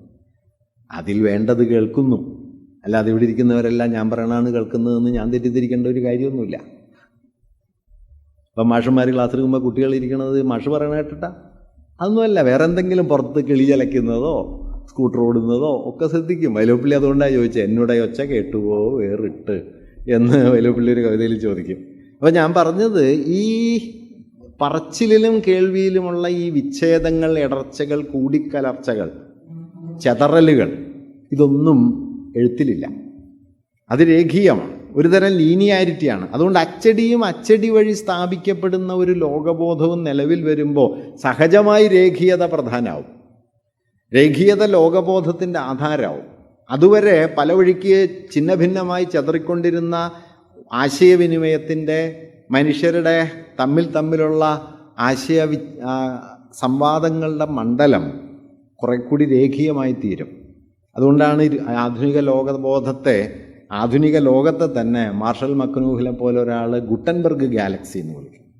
ഗുട്ടൻബർഗ് അച്ചടി ഉണ്ടാക്കുകയും അച്ചടി നേർവരയെ പ്രധാനമാക്കുകയും ഈ നേർവരയിലൂടെ ലോകത്തെ കാണാനായിട്ട് നമ്മളൊക്കെ പരിശീലിപ്പിക്കപ്പെടുകയും ചെയ്യും. വാസ്തവത്തിൽ നമ്മൾ മുതിർന്ന മനുഷ്യരാകുമ്പോൾ സംഭവിക്കുന്ന ഒന്നാമത്തെ കാര്യം ഈ മട്ടിലുള്ള ഒരു രേഖീയതാ യുക്തിയിലേക്ക് നമ്മൾ ചെന്ന് വീഴും. അപ്പോൾ പിക്കാസോ ഒരിക്കൽ പറയുന്നുണ്ട്, ഞാൻ 5 വയസ്സിൽ റാഫേലിനെ പോലെ വരയ്ക്കുമായിരുന്നു, പിന്നെ ജീവിതകാലം മുഴുവൻ ഞാൻ 5 വയസ്സുകാരനെ പോലെ വരയ്ക്കാനാണ് ശ്രമിച്ചത്. എൻ്റെ കാരണമായിട്ട് അദ്ദേഹം പറയുന്നത് എന്താണെന്ന് വെച്ച് കഴിഞ്ഞാൽ, ഈ 5 വയസ്സുകാരനോട് ഇപ്പോൾ ഒരു 5 വയസ്സുകാരൻ്റെ കയ്യിലൊരു പേനയും കടലാസും കൊടുത്തിട്ട് നിങ്ങളൊരു വര വരയ്ക്കുമെന്ന് പറഞ്ഞാൽ ആ കുഞ്ഞെന്തെങ്കിലും വരയ്ക്കാം. നിങ്ങളുടെ കയ്യിലൊരു പേനയും കടലാസും തന്നിട്ട് വരയ്ക്കാൻ പറഞ്ഞാൽ നിങ്ങൾ നേർവരയാണ് വരയ്ക്കുക, സ്ട്രെയിറ്റ് ലൈനാണ് വരയ്ക്കുക. നമ്മളോട് പറഞ്ഞ ഒരു വര വരയ്ക്കാനാണ്. വര നേർവരയാണെന്നുള്ളത് ഈ സിവിലൈസേഷണലായിട്ടുള്ളൊരു സമ്മർദ്ദം. ഇപ്പോൾ നിങ്ങളോടൊരു കടലാസും പേനയും തന്നിട്ട് ആനയെ വരയ്ക്കാൻ പറഞ്ഞു കഴിഞ്ഞാൽ ആനയെ വരയ്ക്കാനാണല്ലോ ശ്രമിക്കുക. ഒരു കുഞ്ഞിൻ്റെ കയ്യിൽ കടലാസ് കൊടുത്തിട്ട് ആനയെ വരയ്ക്കാൻ പറയൂ, എന്തെങ്കിലും വരച്ചിട്ട് ആനയാണെന്ന് പറയും. നമ്മൾ വരയ്ക്കുമ്പോൾ എന്താണെന്ന് വെച്ച് കഴിഞ്ഞാൽ നമ്മൾ ആനയെ തന്നെ വരയ്ക്കാൻ ശ്രമിക്കും. വരച്ചതുപോലെ തന്നെ ആയിപ്പോവും കേട്ടോ, എന്തെങ്കിലും ആയിപ്പോവും. തമ്മിൽ അവസാനം വലിയ വ്യത്യാസമൊന്നും ഉണ്ടാവില്ല. പക്ഷേ നമുക്ക് ആനയെ കാണണമെങ്കിൽ ആനയെപ്പോലെ ഇരിക്കണം. ഞാൻ പറഞ്ഞ പോയിൻ്റ് അതാണ്. ആന എന്ന വസ്തുരൂപത്തിൽ മാത്രം കാണാൻ കഴിയുന്ന മട്ടിൽ വസ്തുപ്രത്യക്ഷങ്ങളാണ് യാഥാർത്ഥ്യത്തിൻ്റെ സത്യാത്മകത എന്ന ധാരണ ആധുനികത ഉണ്ടാക്കിയത്. കുഞ്ഞിന് ഈ പ്രശ്നമില്ല. കുഞ്ഞിന് എന്തിലും ആനയെ കാണാം. ഈ ആനയെ തന്നെ കുതിരയെ കാണാം, കുതിരയെ തന്നെ പാമ്പിനെ കാണാം. നിങ്ങൾക്ക് ആനയിൽ മാത്രമേ കാണാൻ പറ്റൂ. കാരണം വസ്തുപ്രത്യക്ഷം നമ്മളെ വീഴടങ്ങി. വസ്തുപ്രത്യക്ഷം ആന ഇതാണല്ലോ, അതുകൊണ്ട് അതിനെ തന്നെ വരയ്ക്കുക. വാസ്തവത്തിൽ റിയലിസം കൊണ്ടുവന്ന, ഞാൻ പറഞ്ഞത് റിയലിസം എന്ന് പറയുന്നത് ഒരു കലാപ്രസ്ഥാനമല്ല, മറിച്ച് ലോകബോധപരമായൊരു വലിയ ഷിഫ്റ്റാണ്. യാഥാർത്ഥ്യം എന്താണ്? മാനുഷികമായ നോട്ടത്തിൻ്റെ രേഖീയതയിൽ തെളിയുന്ന പ്രത്യക്ഷ ലോകമാണ് യാഥാർത്ഥ്യം. ആ യാഥാർത്ഥ്യത്തെ പകർത്താനും ആവിഷ്കരിക്കാനുമുള്ള കലയുടെ ശേഷിയാണ് വാസ്തവത്തിൽ റിയലിസ്റ്റ് സാങ്കേതികതയായിട്ട് മാറിയത്. ഇത് 15-ാം നൂറ്റാണ്ടിൽ ജാൻ വാൻ ഐക്ക് എന്ന് പറയുന്ന ഒരു ചിത്രകാരൻ്റെ എർണോഫിലി മാരേജ് എന്ന് പറയുന്ന ചിത്രം മുതൽ തന്നെ ലീനിയർ പെർസ്പെക്റ്റീവ് വന്നതായിട്ട് കരുതുന്നുണ്ടെങ്കിലും പൊതുവിൽ ഇത് ഉറയ്ക്കുകയും ആധുനിക ചിത്രകലയുടെ അടിസ്ഥാനമായി മാറുകയും ചെയ്യുന്നത് കുറച്ചുകൂടി കഴിഞ്ഞിട്ടാണ്. അതിൻ്റെ ഒരു വലിയ ആവിഷ്കാരമായിട്ടാണ് ജ്ഞാനോദയ കാലത്തേക്ക് നമ്മൾ എത്തിച്ചേരുന്നത്. ഞാൻ ഇത്രയും പറഞ്ഞത് എന്താണെന്ന് വെച്ച് കഴിഞ്ഞാൽ, ഇങ്ങനെ യാഥാർത്ഥ്യത്തെയും അതിനെ ആവിഷ്കരിക്കേണ്ടതിനെയും കുറിച്ചുള്ള പുതിയൊരു ലോകധാരണയായി കൂടി റിയലിസം നിലവിൽ വരികയും അത് ആധുനികമായ ശാസ്ത്രീയമായ അറിവിൻ്റെ ആധാരമായി മനസ്സിലാക്കപ്പെടുകയും ഒക്കെ ചെയ്യുന്നൊരു ഘട്ടമാണ് 19-ാം നൂറ്റാണ്ടിൽ നിന്ന് 20-ാം നൂറ്റാണ്ടിലേക്കുള്ള പരിവർത്തന ദശ. ഈ ഘട്ടത്തിൽ വരയ്ക്കാൻ തുടങ്ങുന്ന ഒരാൾക്ക്, അല്ലെങ്കിൽ ഈ ഘട്ടത്തിൽ ഇതിൻ്റെ സങ്കേതങ്ങളോട്, നമ്മുടെ ക്യാൻവാസിനോട്, എണ്ണച്ചായത്തോട്, ലീനിയർ പെർസ്പെക്റ്റീവിനോട്, ആധുനിക ചിത്രരചനാ രീതികളോട് ഒക്കെ പരിചയപ്പെട്ട ഒരാൾക്ക്, രവിവർമ്മയെ പോലൊരാൾക്ക് നിശ്ചയമായിട്ടും ഇന്ത്യയിൽ നിലനിന്നിരുന്ന പരമ്പരാഗതമായ കലാരൂപങ്ങളെ അതേപടി ഏറ്റെടുക്കാൻ പ്രയാസമാണ്. 2 കാര്യമുണ്ട്. ഒന്ന്, ഇന്ത്യയിലെ വളരെ പ്രബലമായിരുന്ന ചിത്രകലാ പാരമ്പര്യങ്ങളൊക്കെ 19-ാം നൂറ്റാണ്ട് അവസാനമായപ്പോഴേക്കും പ്രക്ഷീണമായി. മുഗൾ ചിത്രമായാലും പഹാഡി ആയാലും രജപുത്ര ചിത്രങ്ങളായാലും ഒക്കെ തന്നെ പൊതുവെ ദുർബലമാവുകയും സംരക്ഷണമില്ലാതെ ചെതറിപ്പോവുകയും വളരെ ലോക്കലൈസ്ഡായ ആവിഷ്കാരങ്ങളായിട്ട് മാറുകയും ഒക്കെ ചെയ്തൊരു ഘട്ടമാണ് 19-ാം നൂറ്റാണ്ടിൻ്റെ അവസാനം.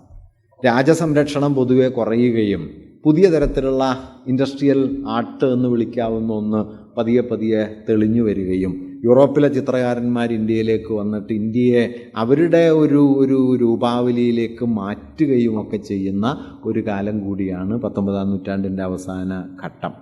ഈ ഘട്ടത്തിലാണ് രവിവർമ്മ വരയ്ക്കാൻ തുടങ്ങുന്നത്. പക്ഷേ രവിവർമ്മ വരയ്ക്കുന്ന സമയത്ത് കൂർബെ വരയ്ക്കുന്നത് പോലെയോ മില്ലെ വരച്ചതുപോലെയോ ഒന്നും വരയ്ക്കാൻ കഴിയില്ല. കാരണം കൂർബയ്ക്കും മില്ലേക്കും അവരുടെ മതാത്മക ഭൂതകാലത്തെ ചരിത്രപരമായി ഉച്ചാടനം ചെയ്തതിന് ശേഷമാണ് വരയ്ക്കേണ്ടിയിരുന്നത്.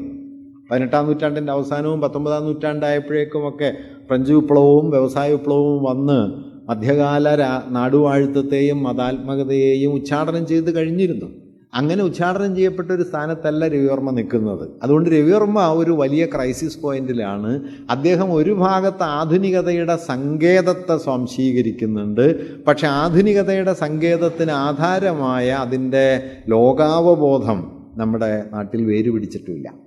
അത് രവിവർമ്മയ്ക്ക് മാത്രമൊന്നുമല്ല കേട്ടോ, നമുക്കുമായിട്ടില്ല. നമ്മൾ ആധുനികരായത് എങ്ങനെയാണ്? സ്കൂട്ടർ ഓടിച്ചും കമ്പ്യൂട്ടർ ഉപയോഗിച്ചാണ്, അല്ലാതെ മൂല്യബോധം കൊണ്ടൊന്നുമല്ല.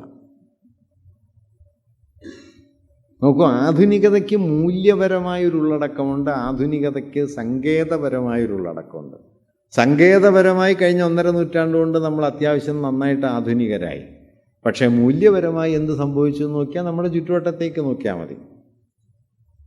ആചാരഭ്രാന്ത്, മതഭ്രാന്ത്, വർഗീയത, നമ്മുടെ എന്താ പറയുക, എടുത്താൽ തീരാത്ത പൊങ്ങച്ചങ്ങൾ, ഇതെല്ലാം വാസ്തവത്തിൽ ഈ ആധുനികമായ മൂല്യബോധത്തിൽ നിന്ന് നമ്മൾ അകന്നു നിൽക്കുന്നു എന്ന്, എത്ര അകന്നിരിക്കുന്നു എന്നുള്ളതിൻ്റെ തെളിവാണ്. ഞാനിപ്പോൾ അതിൽ കൂടുതൽ പറയല്ല. അപ്പോൾ ഈ ഒരു പ്രശ്നത്തിൻ്റെ നടുവിൽ നിന്നുകൊണ്ട് രവിവർമ്മ എന്ത് ചെയ്യുന്നു? രവിവർമ്മ തൻ്റെ കലയിലേക്ക് കൊണ്ടുവന്ന ഒരു കാര്യം, ഇപ്പോൾ രവിവർമ്മയ്ക്കെതിരായൊരു വിമർശനം, ഏറ്റവും കൗതുകകരമായ അക്കാലത്തെ വലിയ ആക്ഷേപം, ദേവതമാരെ സാരി ഉടുപ്പിച്ച ആളാണ്. ഇന്ത്യൻ ദേവതമാരെ സാരിയിൽ അവതരിപ്പിക്കുന്ന രവിവർമ്മയാണ്.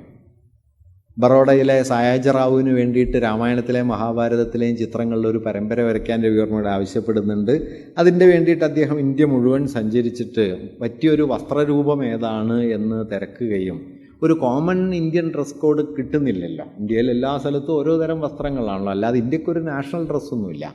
അങ്ങനെ ഇല്ലാതിരിക്കുമ്പോൾ മഹാരാഷ്ട്രയിലെ അപ്പർ ക്ലാസ് ബ്രാഹ്മിൺ സ്ത്രീകൾ ധരിക്കുന്ന ഒരു സാരിയെ അദ്ദേഹം ഒരു വസ്ത്രമാതൃകയായിട്ട് തിരഞ്ഞെടുക്കുകയും ആ വസ്ത്രമാതൃകയെ അദ്ദേഹം തൻ്റെ ചിത്രങ്ങളിൽ ഉപയോഗിക്കുകയും ആ ചിത്രങ്ങൾ ലിത്തോഗ്രാഫ് പ്രസ് വഴി വലിയ തോതിൽ അച്ചടിച്ച് പ്രചരിപ്പിക്കുകയും പൊതുവിൽ അതിന് ഒരു അഖിലേന്ത്യാ തലത്തിലുള്ള വ്യാപ്തി വരികയും 20-ാം നൂറ്റാണ്ടിൻ്റെ ആദ്യ പകുതിയായപ്പോൾ ഒരു മധ്യവർഗ കുലീന സവർണ സ്ത്രീയുടെ മാതൃകാ വസ്ത്രത്തിൻ്റെ പദവിയിലേക്ക് പതുക്കെ പതുക്കെ സാരി എത്തിച്ചേരുകയും ദേശീയ പ്രസ്ഥാനം ഈ ഗാർഹികതയെ സ്ത്രീയുടെ ഒരു സ്വകാര്യ സ്ഥലമായി നിർവചിച്ചതോടെ ഈ ഗാർഹിക ആദർശാത്മക സ്ഥാനത്തെ വസ്ത്രം എന്ന നിലയിൽ സാരി എസ്റ്റാബ്ലിഷ് ചെയ്യപ്പെടുകയും ചെയ്യാം. സാരി ഒരു ഐഡിയോളജിക്കൽ വസ്ത്രമാണ്, ഉടുക്കും പറയണമെന്നൊന്നുമില്ല.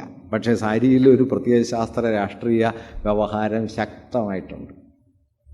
ഇതുണ്ടാക്കിയെടുക്കുന്നതിൻ്റെ കേന്ദ്രത്തിൽ രവിവർമ്മ വരച്ചതുകൊണ്ട് ഉണ്ടായി എന്നല്ല കേട്ടോ പറയണത്. പക്ഷെ അദ്ദേഹം വരച്ചത് വഴി, ലിത്തോഗ്രാഫ് പ്രസ്സുകൾ വഴി പ്രചരിപ്പിച്ചതും വഴി വാസ്തവത്തിൽ ഒരു ദേശീയ വസ്ത്രഭാഷ അദ്ദേഹം ഉണ്ടാക്കിയെടുത്തതായിട്ട് പിന്നീട് നിരീക്ഷിക്കപ്പെടുന്നുണ്ട്. ഒരു മിഡിൽ ക്ലാസ്, അപ്പർ ക്ലാസ്, എലീറ്റായ ഒരു ശരീരഭാഷ അദ്ദേഹം ഈ ചിത്രങ്ങളിലൂടെ ഉണ്ടാക്കി. അതായത് ദേവീദേവന്മാരെ സാരി ഉടുപ്പിച്ചു എന്ന് പറയുന്ന സമയത്ത് വാസ്തവത്തിൽ എന്താണ് ചെയ്യുന്നത്? ഞാൻ വേറൊരു ടെർമിനോളജി ഉപയോഗിച്ച് പറയാം. ഐതിഹ്യാത്മകമായ അകലത്തിൽ നിന്നിരുന്ന ദേവതമാരെ മാനുഷികമായ സമീപസ്ഥതയിലേക്ക് കൊണ്ടുവന്നു. ഒരു ഹ്യൂമൻ കണ്ടംപറേനിറ്റി. നിങ്ങൾക്ക് കയ്യെത്തിയാൽ തൊടാവുന്ന രൂപത്തിലും ഭാവത്തിലും പരിസരത്തിലും ദൈവങ്ങൾ എത്തിച്ചു. ലിത്തോഗ്രാഫ് കോപ്പികൾ 10,000-കണക്കിന് ഇന്ത്യയിൽ പ്രചരിച്ചതോടെ എല്ലാ പൂജാമുറിയിലും ദൈവം എത്തി. മറ്റത് മൂപ്പരും വേറെ വളരെ വിദൂരായ സ്ഥലത്തായിരുന്നു. ഇത് നിങ്ങളുടെ വീട്ടുമുറ്റത്ത് കയ്യെത്തിയാത്തൊടാവുന്ന വേലത്തിൽ. എങ്ങനെയുള്ള ദൈവം? വിചിത്രരൂപികളായ പൗരാണിക ദൈവങ്ങളല്ല. ആ വിചിത്രരൂപികളായ പൗരാണിക ദൈവങ്ങൾക്ക് മോഡേൺ ഇമാജിനേഷനോട് ഒത്തുപോകാൻ കുറച്ചൊരു പ്രയാസമാണ്. കാരണം ഇപ്പോൾ കേസരി ബാലകൃഷ്ണപിള്ള പറയുന്നുണ്ട്, ഇന്ത്യയിലെ ദേവതാ നിർമ്മിതിയും പ്രാചീന ഗ്രീസിലെ ദേവതാ നിർമ്മിതിയും തമ്മിലുള്ള ഐക്കണോഗ്രാഫിക് ഡിഫറൻസിനെ കുറിച്ച് അദ്ദേഹം പറയുന്നത്, ഇന്ത്യയിലെ ദേവതാ നിർമ്മിതി ഡിസ്റ്റോർഷൻ ഓഫ് ദ ഹ്യൂമൻ ഫീച്ചേഴ്സാണ്, മറിച്ച് ഗ്രീക്കുകാർ ചെയ്തത് ഇൻഫ്ലേഷനാണ്, പെരുപ്പിക്കലാണ്. മനുഷ്യ സൗന്ദര്യത്തെ പരമാവധി പെരുപ്പിച്ചാൽ ദൈവിക സൗന്ദര്യമായി. അതേസമയം ഇന്ത്യയിൽ ചെയ്യാന്ന് പറഞ്ഞു കഴിഞ്ഞാൽ മനുഷ്യരൂപത്തെ ഡിസ്റ്റോർട്ട് ചെയ്യലാണ്. ഇപ്പോൾ 2 കൈയാണെന്ന് മനുഷ്യർക്കെങ്കിൽ ദൈവത്തിന് 4 കൈ, 8 കൈ, 16 കൈ എന്നൊക്കെ പറഞ്ഞിട്ടായിരുന്നു. 2 കണ്ണാണെങ്കിൽ ദൈവത്തിന് 3 കൈയാണ്. മനുഷ്യന് 1 തലയാണെങ്കിൽ ദൈവത്തിന് 4 തലയായിരിക്കും. ഇങ്ങനെ മനുഷ്യ രൂപത്തെ പല നിലയിൽ ഡിസ്റ്റോർട്ട് ചെയ്ത്, അല്ലെങ്കിൽ ഒരൊടലും വേറൊരു ശരീരവും, പലതരത്തിലുള്ള കോമ്പിനേഷൻസാണ്. ബേസിക്കലി പറഞ്ഞാൽ നമ്മുടെ ദേവതാരൂപങ്ങളിൽ ഒരു ഡിസ്റ്റോർഷൻ കാണാൻ പറ്റും. അതിപ്പോൾ ഏത് ദേവതാരൂപത്തിലും ഏറിയും കുറഞ്ഞ് നമുക്കിത് കാണാൻ പറ്റും. പൊതുവേ നിൽക്കുന്ന ദൈവങ്ങൾ, ഇരിക്കുന്ന ദൈവങ്ങൾ, അപൂർവമായി മാത്രം അനന്തശയനം പോലെ കിടക്കുന്ന ദൈവങ്ങളാണ്. ഈ അനന്തശയനത്തെക്കുറിച്ച് നയനാരൊരു ബലിതുണ്ട്. തിരുവനന്തപുരം ആയതുകൊണ്ടാണ് കിടക്കുന്നത്, നിന്ന് കാലുവാരുന്നാണ്. അതുകൊണ്ടാണ് ഈ കിടക്കുന്നതാണ് പണ്ട് നയനാർ പറയുന്ന ഒരു ബലിതാണത്. അപ്പം ഈ ദൈവതാരൂപങ്ങളിലൊക്കെ ഒരു തരത്തിലുള്ള ഈ ഡിസ്റ്റോർഷൻസ് ഉണ്ട് എന്നാണ് കേസരി ഒബ്സർവ് ചെയ്യുന്നത്. മറിച്ച് ഗ്രീക്ക് ദൈവഭാവന അതിൻ്റെ എന്താ പറയുക, ഇൻഫ്ലേഷനാണ്, പെരുപ്പിക്കലാണ്. വാസ്തവത്തിൽ ഈ മനുഷ്യപ്രകൃതത്തെ ദൈവരൂപത്തിലേക്ക് കൊണ്ടുവരിക എന്ന് പറയുന്ന, ഞാൻ നേരത്തെ പറഞ്ഞ ആന്ത്രോപ്പോസെൻട്രിക്കായ ഒരു ഇമാജിനറിയെ ഇന്ത്യൻ കലാചരിത്രത്തിൽ സ്ഥാപിക്കുന്ന പണിയാണ് രവിവർമ്മ ചെയ്യുന്നത്. രവിവർമ്മയുടെ കലയിലെ നവോത്ഥാനം സിന്ദാബാദ് എന്ന് പറഞ്ഞതൊന്നുമല്ല, അല്ലെങ്കിൽ ജാതി വേണ്ടെന്ന് പറഞ്ഞതൊന്നുമല്ല, മറിച്ച് സഹസ്രാബ്ദങ്ങളുടെ വിദൂരഭൂതത്തിൽ നിന്നിരുന്ന ഒരു ദൈവത്തെ ഏറ്റവും സമീപസ്ഥമായ ശരീരഭാഷയിലേക്കും വസ്ത്രഭാഷയിലേക്കും അനുഭവതലത്തിലേക്കും കൊണ്ടുവരുന്നു. ദൈവം മാനുഷികതയുടെ രൂപമാർജിക്കുന്നു. ഞാൻ നേരത്തെ പറഞ്ഞ പോലെ ഉണ്ണിയേശു അഡൾട്ട് ചൈൽഡിൽ നിന്ന് നോർമൽ ചൈൽഡായി മാറിയതുപോലെ ഐക്കണോഗ്രാഫിക്കായ ഒരു ഫ്രെയിംവർക്കിൽ നിന്ന്, പ്രാചീനമായ ഐക്കണോഗ്രഫിയിൽ നിന്ന്, വിഗ്രഹലക്ഷണത്തിൽ നിന്ന് മാനുഷികമായ ഒരു വിഗ്രഹലക്ഷണത്തിലേക്ക് ദൈവത്തെ മാറ്റുന്നു. ലളിതമായി പറഞ്ഞാൽ ദൈവങ്ങളുടെ മാനുഷീകരണം, മതപരമായ ഐതിഹ്യാത്മകതയ്ക്ക് പകരം ചരിത്രപരമായ യഥാതഥമായ രൂപാവലിയിലേക്ക് ദൈവങ്ങളെ മാറ്റും. ഇതാണ് രവിവർമ്മയുടെ ദൈവനിർമ്മാണത്തിൻ്റെ സുപ്രധാനമായ അടിസ്ഥാനം. ഇത് വച്ചിട്ടാണ് ഞാൻ തുടക്കത്തിൽ പറഞ്ഞ കേസരിയുടെ വാക്യം വരുന്നത്. ചരിത്രപരവും യഥാതഥവുമായ മാനുഷികതയുടെ രൂപാവലിയിലേക്ക് പ്രാചീനമായ ഐതിഹ്യാത്മകമായ ദൈവഭാവനയെ രവിവർമ്മ മാറ്റി എഴുതി.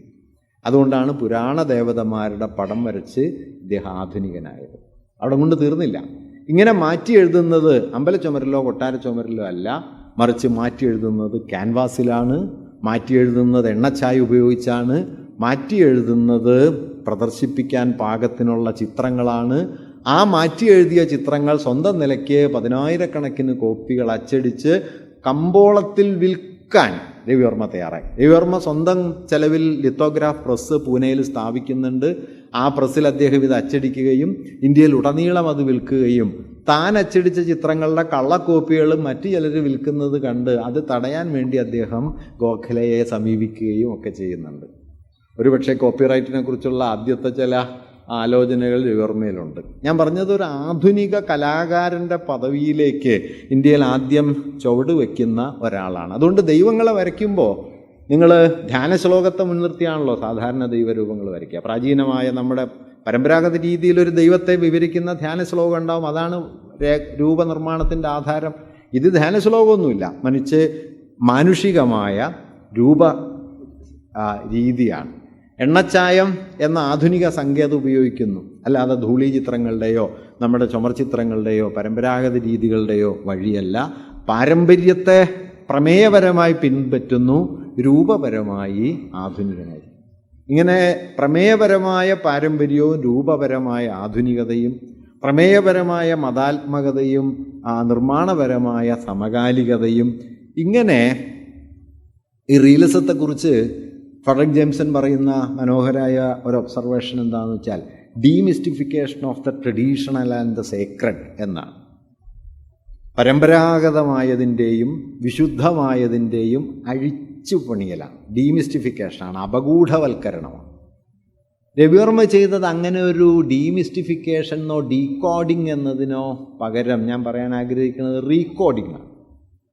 അതിനെ മുഴുവൻ ഇല്ലാതാക്കുകയല്ല, ദൈവങ്ങളെ ഇല്ലാണ്ടാക്കുകയല്ല. ഇപ്പോൾ കൂർബെ ദൈവത്തെ പുറത്താക്കി പാറ പൊട്ടിക്കുന്ന തൊഴിലാളിയെ അതിൻ്റെ കേന്ദ്രത്തിൽ ദൈവത്തെക്കാൾ വലിപ്പത്തിൽ വരച്ചതുപോലെയല്ല രവിവർമ്മ വരയ്ക്കുന്നത്. രവിവർമ്മയുടെ ചിത്രത്തിൽ നിങ്ങൾ ദാരിദ്ര്യം കാണുകയല്ല. ഒറ്റ ചിത്രത്തിലാണ്, ജിപ്സി എന്നും പോവർട്ടി എന്നും രണ്ട് പേരിലറിയപ്പെടുന്ന ഒറ്റ ചിത്രത്തിൽ മാത്രമാണ് രവിവർമ്മ ദാരിദ്ര്യത്തെ നേരിട്ട് സ്പർശിക്കുന്നത്. ബാക്കിയെല്ലാം പുരാണ പ്രമേയങ്ങളോ കൊട്ടാര ചിത്രങ്ങളോ ഒക്കെയാണ്. ഒരു സോഷ്യൽ ലൈഫില്ല. പിന്നെ മൈസൂർ ഖദ്ദ എന്ന് പറയുന്ന മൈസൂരിൽ ആനയെ പൂട്ടുന്ന സ്ഥലങ്ങളുണ്ടല്ലോ, അതിനെക്കുറിച്ച് രവിവർമ്മയുടെ ഒരു ചിത്രമുണ്ട്. അങ്ങനെ 1-2 ചിത്രങ്ങളിലാണ് സോഷ്യൽ ലൈഫിൻ്റെ ചെറിയ അടയാളങ്ങൾ നമ്മൾ രവിവർമ്മയിൽ കാണുന്നത്, വേറൊന്നുമില്ല. അതുകൊണ്ട് രവിവർമ്മയെ പ്രമേയപരമായി നോക്കിക്കഴിഞ്ഞാൽ യാഥാസ്ഥിതികനാണെന്ന് പറയാൻ ഒരു പ്രയാസമില്ല. പക്ഷേ ഈ രൂപപരമായും സങ്കേതപരമായും രവിവർമ്മ ആധുനികതയുടെ വലിയ അടയാളങ്ങളെ തൻ്റെ കലയിലേക്ക് കൊണ്ടുവരുന്നുണ്ട് എന്നതാണ് പ്രധാനപ്പെട്ട കാര്യം. അതുകൊണ്ട് ഡീകോഡിംഗ് ഓഫ് ദ സേക്രഡ് എന്നതിനേക്കാൾ റീകോഡിംഗ് ഓഫ് ദ സേക്രഡ് എന്ന് കരുതുന്നതാണ്. ആ റീകോഡിങ്ങിലേക്ക് ഡീകോഡ് ചെയ്യുന്നതിന് പകരമോ ഡീമിസ്റ്റിഫൈ ചെയ്യുന്നതിന് പകരമോ റീകോഡിങ്ങിലേക്ക് പോകാൻ രവിവർമ്മ എന്തുകൊണ്ട് നിർബന്ധിതനായി എന്ന് ചോദിച്ചാൽ അതിൻ്റെ ഉത്തരം രവിവർമ്മ എന്നല്ല, കൊളോണിയൽ ആധുനികത എന്നതാണ്. കാരണം കൊളോണിയൽ ആധുനികതയ്ക്കുള്ളിൽ ഒരാൾക്ക് പാരമ്പര്യത്തിൻ്റെ പിടിയിൽ നിന്ന് അത്ര പെട്ടെന്ന് പുറത്തിയാടാൻ പറ്റില്ല. പ്രത്യേകിച്ചും സവർണവും പ്രഭുത്വപരവുമായ പാരമ്പര്യമുള്ള ഒരാൾക്ക്. വാസ്തവത്തിൽ ഇന്ത്യൻ ഭൂതകാലത്തെ വേണ്ടെന്ന് വയ്ക്കാനായിട്ട് എളുപ്പമല്ല.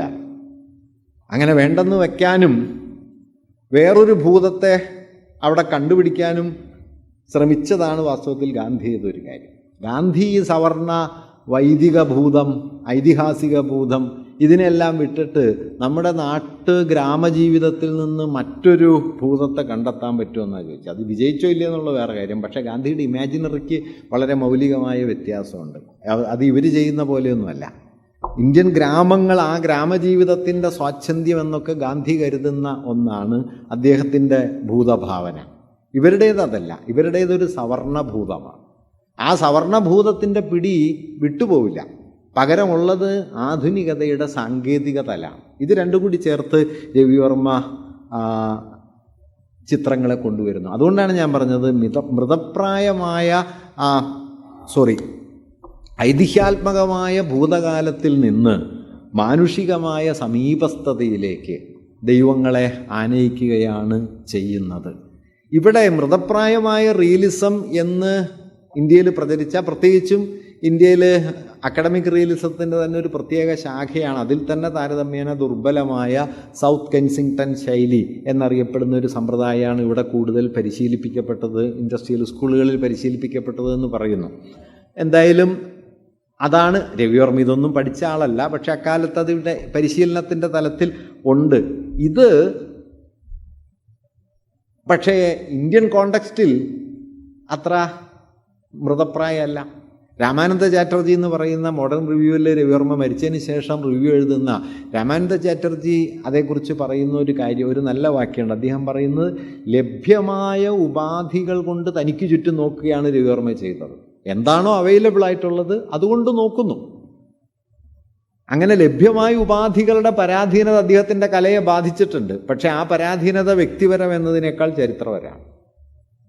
അങ്ങനെ ലഭ്യമായ ഉപാധികൾ കൊണ്ട് നോക്കുന്ന അദ്ദേഹം മറ്റൊരു നിരീക്ഷണം നടത്തുന്നുണ്ട്. എണ്ണച്ചായത്തെ ഇന്ത്യൻ വെളിച്ചത്തിലേക്ക് കൊണ്ടുവരുന്ന ഒരാളാണ് രവിവർമ്മ. എണ്ണച്ചായത്തിൻ്റെ യൂറോപ്യനായ ഒരു അന്തരീക്ഷത്തിൽ നിന്ന് ഇന്ത്യൻ ദേവതാഭാഷ, ഇന്ത്യൻ പൗരാണികത, അതിൻ്റെയൊക്കെ മറ്റൊരു ചിത്രം രവിവർമ്മ രൂപപ്പെടുത്തി എന്ന് നമ്മൾ കാണണം. ഇതിൻ്റെ ഒരു വൈരുദ്ധ്യം മനസ്സിലാകണമെങ്കിൽ രവിവർമ്മ അക്കാഡമിക് റിയലിസത്തുമായിട്ട് കൺഫ്രണ്ട് ചെയ്യുന്ന ഇതേ സമയത്ത് യൂറോപ്പിൽ എന്താണ് സംഭവിക്കുന്നത്? യൂറോപ്പിൽ 19-ാം നൂറ്റാണ്ടിൻ്റെ അവസാനം ഇംപ്രഷനിസം വികസിച്ചു വരിക. ഇംപ്രഷനിസ്റ്റുകൾ ക്ലോദ് മോനെയെയും മാനെയെയും ദേഗായെയും ഒക്കെ പോലുള്ള ചിത്രകാരന്മാർ യാഥാർത്ഥ്യത്തിൻ്റെ രൂപപരമായ ഭദ്രതയെ തകർക്കുകയാണല്ല. ഇപ്പോൾ ഒരു ഇംപ്രഷനിസ്റ്റ് ചിത്രം എന്താണ് ചെയ്യുന്നത്? അടിസ്ഥാനപരമായ രണ്ട് കാര്യമാണ്. ഒന്ന്, ഔട്ട്ലൈൻ ഇല്ല. രണ്ട്, ചായത്തേപ്പ് എന്ന് പറഞ്ഞത് വസ്തുപ്രതീതിയെ ഉണ്ടാക്കാൻ വേണ്ടിയിട്ടല്ല, ചായത്തേപ്പായിട്ട് തന്നെയാണ്. നിങ്ങളൊരു മരം നോക്കിയാൽ, ഇംപ്രഷൻ ചിത്രത്തിലൊരു മരം കണ്ടാൽ മരമല്ല, അത് ചായത്തേപ്പാണ്. ദൂരെ നോക്കിയാൽ മരത്തിൻ്റെ ഒരു ഇംപ്രഷൻ ഉണ്ട്, പക്ഷെ അടുത്ത് നോക്കിയാൽ ബ്രഷ് ഓടിയ പാട് കാണാം, ചിലയിടത്ത് പെയിൻറ്റ് കട്ട കൂടിയിരിക്കുന്നത് കാണാം, ഔട്ട്ലൈനൊന്നുമില്ല. ദാറ്റ് മീൻസ് അത് സങ്കേതപരം മാത്രമല്ല ഈ പ്രശ്നം. എന്താണ് ഇംപ്രഷനിസ്റ്റ് ചിത്രത്തിൻ്റെ മൗലികമായ സവിശേഷത? യാഥാർത്ഥ്യത്തെക്കുറിച്ചുള്ള, യാഥാർത്ഥ്യത്തിൻ്റെ ഭദ്രതയെക്കുറിച്ചുള്ള പ്രതീതിയെ സുദൃഢവും സുനിശ്ചിതവും വസ്തുപ്രത്യക്ഷത്തിൽ സ്വയമേവ പ്രകാശിക്കുന്നതുമായ യാഥാർത്ഥ്യം, ആ സങ്കല്പമാണ് ഇംപ്രഷനിസ്റ്റിൽ തകരുന്നത്. ഇംപ്രഷനിസ്റ്റകത്ത് ഒരു മരം വന്നാൽ അത് മരമല്ല. ഇംപ്രഷനിസ്റ്റെക്കുറിച്ച് സാധാരണ പറയും subjective rendering of an objective reality എന്ന് പറയും. അപ്പുറത്തൊരു വസ്തു യാഥാർത്ഥ്യമുണ്ട്, അത് കണ്ടിട്ട് നിങ്ങളുടെ അതേക്കുറിച്ചുള്ള ഒരു പ്രതീതിയെ വരയ്ക്കുന്നു. മൊനയുടെ വളരെ പ്രസിദ്ധമായ ഒരു പടമുണ്ട്. ഒരു ക്യാൻവാസിൽ, മൊനയുടെയാണെന്ന് എൻ്റെ ഓർമ്മ, ഒരു ക്യാൻവാസിൽ വെള്ള നിറം വെട്ടിത്തിളങ്ങി നിൽക്കുന്നു. ചിത്രത്തിൻ്റെ പേര് ദ റിവർ എന്നാണ്. അപ്പം എവിടെയാണ് നദി? നദി എവിടെയാണെന്ന് ചോദിച്ചു കഴിഞ്ഞാൽ, നട്ടുച്ച നേരത്ത് ഒരു നദിയുടെ ഓളപ്പരപ്പിൽ സൂര്യപ്രകാശം വീണ് വെട്ടിത്തിളങ്ങുന്ന വെള്ളിത്തെളിക പോലെയായ അതിൻ്റെ മേൽപ്പാത്തിയാണ് എൻ്റെ പ്രതീതി. ഇതേ വരയ്ക്കുന്നുള്ളൂ. നദീ തീരമില്ല, അവിടുത്തെ തോണിയില്ല, മനുഷ്യരില്ല, ചാഞ്ഞു നിൽക്കുന്ന മരങ്ങളില്ല, യാതൊന്നുമില്ല, ഈ വെട്ടിത്തിളങ്ങുന്ന നിറം മാത്രം. വസ്തുയാഥാർത്ഥ്യം എന്നത് പ്രതീത്യാത്മകമാകുന്നു. ദാറ്റ് മീൻസ് വസ്തുയാഥാർത്ഥ്യത്തിൻ്റെ പൊതുപ്രകൃതി അവസാനിക്കുകയും വസ്തുയാഥാർത്ഥ്യം വ്യക്തിയുടെ ആന്തരികതയിലേക്ക് മാറാൻ തുടങ്ങും. കുറച്ചുകൂടി കടത്തി പറഞ്ഞാൽ, ഉറച്ചു നിന്ന യാഥാർത്ഥ്യത്തിൻ്റെ അടി ഇളകുന്നു. ഉറച്ചു നിൽക്കുന്ന അതുവരെ സുദൃഢവും ഭദ്രവുമായിരുന്ന യാഥാർത്ഥ്യത്തിൻ്റെ അടിയിളകുകയും അതിർത്തി തകരുകയും രൂപപരമായി അത് അനിശ്ചിതമാകാൻ തുടങ്ങുകയും ചെയ്യുന്നു. ഇത് ആധുനികതയുടെ സുപ്രധാനമായ ഒരു സമ്മർദ്ദമാണ്. മാർക്സ് മൂലധനം ലോകത്തെ എന്ത് ചെയ്യുമെന്ന് പറയുന്ന സമയത്ത് മാനിഫെസ്റ്റോയിൽ അതിമനോഹരമായൊരു മെറ്റഫർ ഉപയോഗിക്കുന്നുണ്ട്. All that is solid melts into air. ഖരമായതൊക്കെ ആവിയായിത്തീരും. ഖരമായതൊക്കെ ആവിയായിത്തീരുന്നതിൻ്റെ കലയിൽ ആദ്യത്തെ ആവിഷ്കാരം കൂടിയാണ് ഇംപ്രഷനിസ്റ്റ് ഭാഷ. കാരണം അതുവരെ ഉറച്ചു നിന്ന എല്ലാറ്റിനെയും ഇത് തവിടുപിടിയാക്കും. വാസ്തവത്തിൽ ഇത് പിന്നീട് ബാലേന്ദ്രൻ പറയുന്നുണ്ട് കേട്ടോ. ഈ തട്ടകം നിൽക്കുവാൻ വയ്യാതെ പൊള്ളുന്നു എന്ന് മാപ്പുസാക്ഷി പറയില്ലേ, ഇങ്ങനെ തന്നെയാണ്. കാലുവെന്ത നായെപ്പോലെ ഒരിടത്ത് നിൽക്കാൻ പറ്റില്ല. ഒന്നിൽ നിന്ന് മറ്റൊന്നിലേക്കുള്ള നിത്യമായ പാച്ചിലായി ആത്മഹത്യക്കും കൊലയ്ക്കും ഇടയിലൂടെ ആർത്തനാദം പോലെ പായുന്ന ജീവിതം എന്നത് വാസ്തവത്തിൽ ആധുനികത മനുഷ്യരിലുണ്ടാക്കുന്ന നിക്കക്കള്ളിയില്ലായ്മ കൂടിയാണ്. ഈ നിക്കക്കള്ളിയില്ലായ്മയ്ക്ക് ആദ്യം കലയിൽ കൈവന്ന ആവിഷ്കാരമാണ് ഇംപ്രഷനിസ്റ്റ് രൂപനിർമ്മാണം. ഇത് യൂറോപ്പിൽ നടക്കുന്ന സമയത്താണ്, അഥവാ ആധുനികതയുടെ ആധാരമായ വസ്തുയാഥാർത്ഥ്യത്തിൻ്റെ ഭദ്രത എന്ന സങ്കല്പം ശിഥിലമാകുന്ന ഘട്ടത്തിലാണ് വാസ്തവത്തിൽ ഇവിടെ ആധുനികതയുടെ വസ്തുയാഥാർത്ഥ്യത്തെക്കുറിച്ചുള്ള ആദ്യത്തെ ധാരണകൾ രൂപപ്പെടുന്നത്. അതായത് യാഥാർത്ഥ്യത്തെക്കുറിച്ചുള്ള ധാരണയുടെ ഒരറ്റത്ത് യൂറോപ്പ് എത്തുമ്പോഴാണ് മറ്റേ അറ്റത്ത് നമ്മൾ പതുക്കെ ആരംഭിക്കുന്നത്. അതുകൊണ്ട് അവിടെയുള്ള അനുഭവമണ്ഡലത്തെ മുൻനിർത്തി ഇന്ത്യയുടെ അനുഭവമണ്ഡലത്തെ വിലയിരുത്തരുത്. അതാണ് ചാറ്റർജി പറഞ്ഞത്. ലഭ്യമായ ഉപാധികൾ കൊണ്ട് ലോകത്തെ നോക്കുകയാണ് രവിവർമ്മ ചെയ്തത്. പിന്നീട് സിഗ്മണ്ട് ബൗമൻ എന്ന് പറയുന്ന സാമൂഹ്യ ചിന്തകൻ മാർസിൻ്റെ ഈ വാക്യത്തെക്കുറിച്ച് പറയുന്നത് വരാനിരിക്കുന്ന എല്ലാ മോഡേണിസ്റ്റ് ഇമാജിനറിയെയും അത് മുൻകൂറായി പ്രതീക്ഷിക്കുന്നുണ്ട് എന്നാണ്. T S. Eliot London Bridge is falling down എന്ന് പറയുന്നു. W. Yeats things fall apart എന്ന് പറയുന്നു.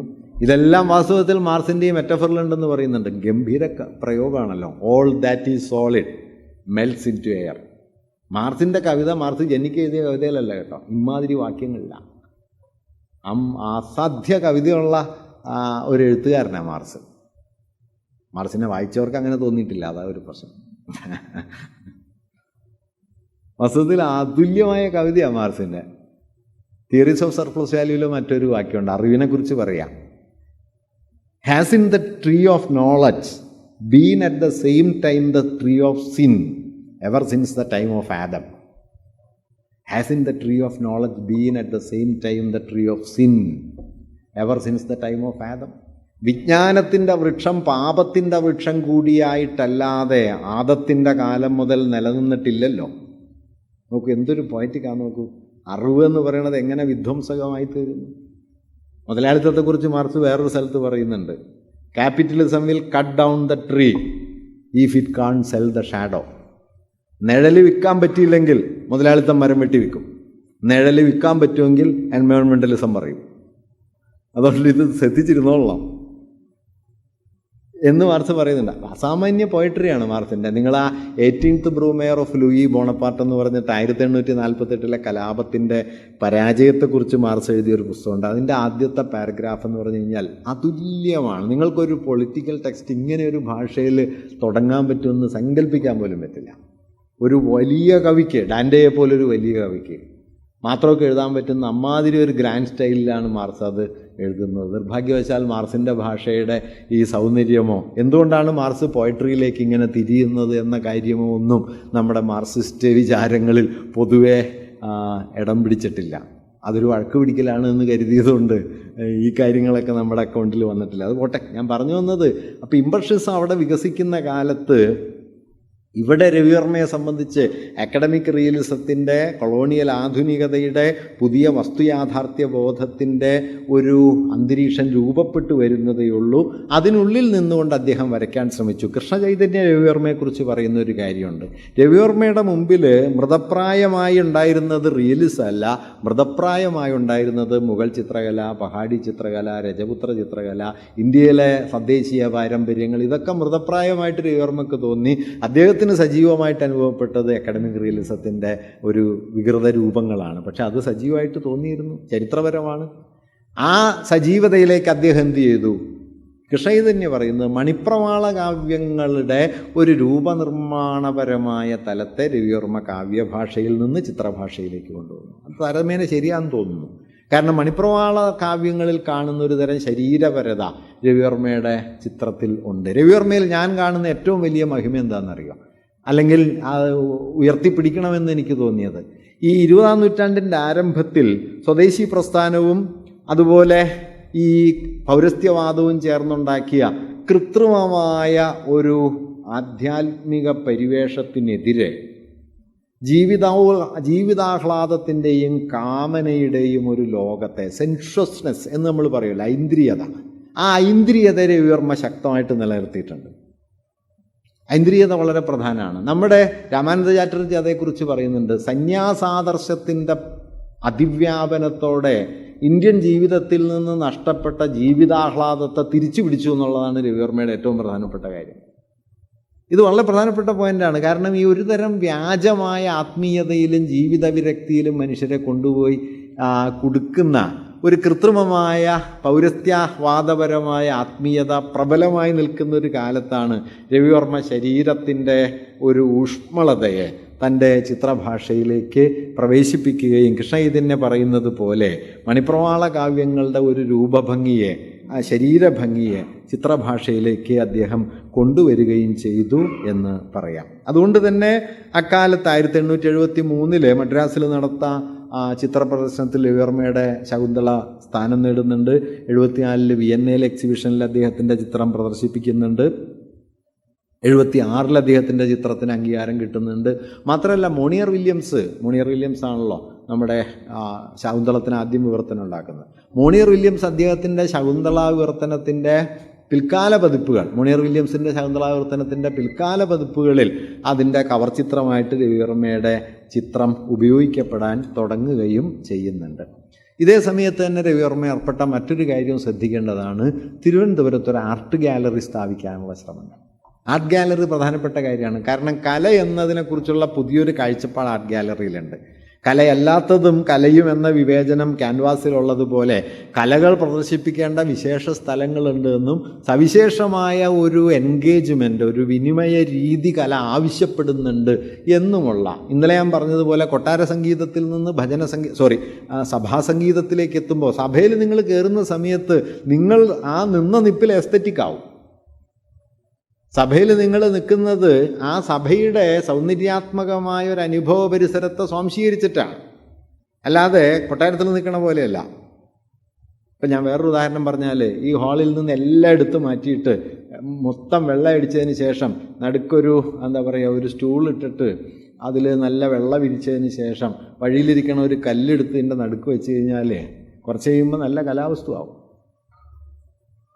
കാരണം ഈ ഡിസ്പ്ലേക്ക് വലിയ പങ്കുണ്ട്. നമ്മുടെ ഇദ്ദേഹത്തിൻ്റെ മാർഷൽ ഡുഷാമ്പിൻ്റെ അതിപ്രസിദ്ധമായ ശില്പം ഉണ്ടല്ലോ, ദ ഫൗണ്ടൻ എന്ന പേരിൽ അദ്ദേഹം എക്സിബിറ്റ് ചെയ്തത് 40കളിലോ മറ്റാണ്. അദ്ദേഹം ചെയ്തത് നമ്മൾ ഈ മൂത്രമൊഴിക്കുന്ന കമോഡുണ്ടല്ലോ, ഈ കമോഡ് എടുത്തിട്ട് അദ്ദേഹം ഒരു ശില്പ പ്രദർശനത്തിൽ കൊണ്ടുവയ്ക്കുകയും അതിന് ഫൗണ്ടൻ എന്ന് പേരിടുകയും ചെയ്തു. കലാചരിത്രത്തിലൊരു വലിയ സംഭവമായി അത്.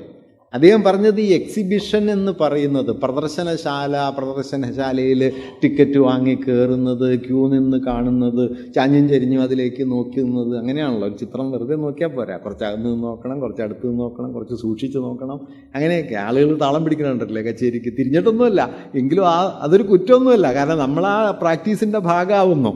ഈ ഷെഹനർ പറയും പെർഫോമൻസ് എന്ന് പറഞ്ഞാൽ എന്താണ്, അത് സ്റ്റേജിൽ നടക്കണ മാത്രമല്ല, ആ പെർഫോമൻസിൽ പാർട്ടിസിപ്പേറ്റ് ചെയ്യുന്ന ആളുകളും കൂടി ചേർന്നാണ് ഈ പെർഫോമൻസ്. അദ്ദേഹം പറയുന്നത് ഒരു സർക്കസ് എന്ന് പറഞ്ഞാൽ സർക്കസുകാരൻ ഇതിൽ കാണിക്കണ മാത്രമല്ല, ക്യൂ നിന്ന് നിങ്ങൾ ടിക്കറ്റ് വാങ്ങുന്നു, കപ്പലിൻ്റെ വാങ്ങുന്നു, സ്റ്റേജിൽ കയറിയിരിക്കുന്നു, ആളുകൾ വരുമ്പോൾ കൈയടിക്കുന്നു, ഇതെല്ലാം കൂടി ചേർന്നാണ് സർക്കസ്. അതായത് സർക്കസിൽ നമ്മളുണ്ട് എന്നതുപോലെ ഈ കച്ചേരിയിൽ പാടുന്ന ആൾ മാത്രമല്ല, കേൾക്കുന്ന നമ്മളും ഉണ്ട്. പിന്നെ മുമ്പിലിരുന്ന് താളം പിടിച്ച് പാട്ടുകാരുടെ താളം തെറ്റിക്കരുതെന്ന് മാത്രമേ ഉള്ളൂ. അത് മാത്രമേ ഉള്ളൂ, ബാക്കിയൊക്കെ ചെയ്യാവുന്നതാണ്. അപ്പോൾ ഞാൻ പറഞ്ഞതെന്ന് വെച്ചാൽ ഇങ്ങനെ ഒരു പെർഫോമേറ്റീവായൊരു സ്പേസായിട്ട്, ദാറ്റ് മീൻസ് ഈ കലയ്ക്ക് അതിൻ്റെ ഒരു വിശേഷ അനന്യ ലോകമുണ്ടെന്നും ആ അനന്യ ലോകത്ത് അനന്യമായി നിലനിൽക്കുന്നതാണ് കല എന്നുമുള്ള കാഴ്ചപ്പാട്. ഒപ്പം തന്നെ അത് സാമൂഹികമായി വിതരണം ചെയ്യപ്പെടേണ്ടതാണെന്നുള്ള കാഴ്ചപ്പാട്. ഇതെല്ലാം കലയിലേക്ക് ആധുനികത കടന്നു വരുന്നതിൻ്റെ അടയാളങ്ങളാണ്. അതുവരെ ദൈവത്തെയും രാജാവിനെയും സ്തുതിക്കുന്ന സാധനത്തിൽ നിന്ന് സ്വയം പര്യാപ്ത വസ്തു, A thing in it self എന്ന് പറയാവുന്ന രൂപത്തിലേക്ക് അതിൻ്റെ ഉള്ളടക്കവും മൂല്യവും അനുഭവവും അതിൽ തന്നെയാണ്. സ്തുതിച്ച ദൈവത്തെ കൊണ്ടല്ല കലാവസ്തു വലുതാവുന്നത്, മറിച്ച് കലയുടെ അനന്യതയിലാണ്.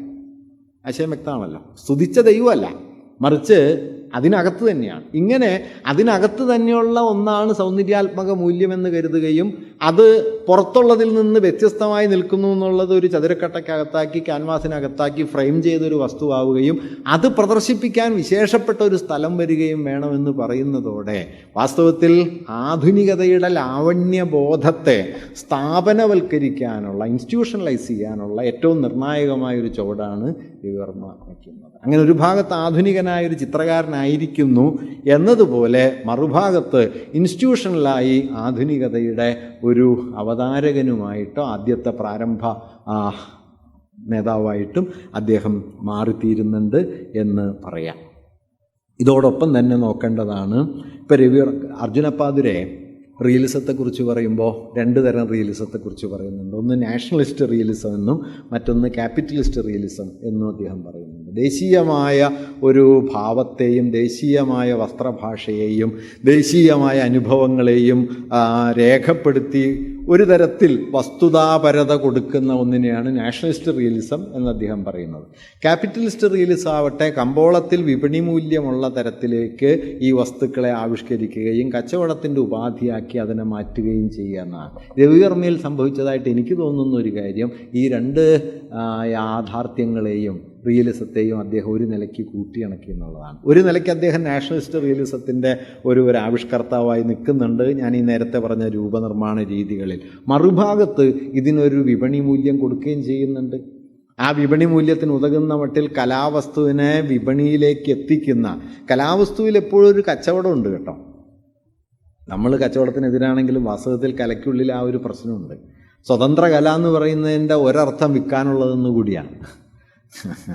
സ്വതന്ത്ര കലയായാലേ വിൽക്കാൻ പറ്റുള്ളൂ. അത് ആധുനികതയാണ് ഈ കലാവസ്തുവിനെ അങ്ങനെ സ്വതന്ത്രമാക്കിയത്. അങ്ങനെയാണ് ഈ പ്രോപ്പർട്ടി റൈറ്റൊക്കെ വന്നത്. എന്താ പറയുക, സ്വത്തവകാശം, അതിന് വേറെ ഒരു പേരുണ്ടല്ലോ, നമ്മുടെ കോപ്പി റൈറ്റ്. വാസ്തവത്തിൽ കോപ്പി റൈറ്റ് എന്ന് പറയുന്നത് ഭയങ്കര ഒരു കൺഫ്യൂസിങ് ആയൊരു പ്രശ്നമാണല്ലോ. കാരണം നിങ്ങളൊരു കവിത എഴുതിയിട്ട് അത് നിങ്ങൾ എഴുതിയതാണെന്ന് പറയുന്ന സമയത്ത് നിങ്ങൾ ഫിസിക്കലി എഴുതിയതാണെന്നുള്ളത് ശരിയാണ്, പക്ഷേ അതിലെത്ര കാലമുണ്ട് ഇല്ലേ? നിങ്ങളൊരു വൃത്തത്തിൽ കവിത എഴുതുന്നു, ശാർദൂല വിക്രി എഴുതാം.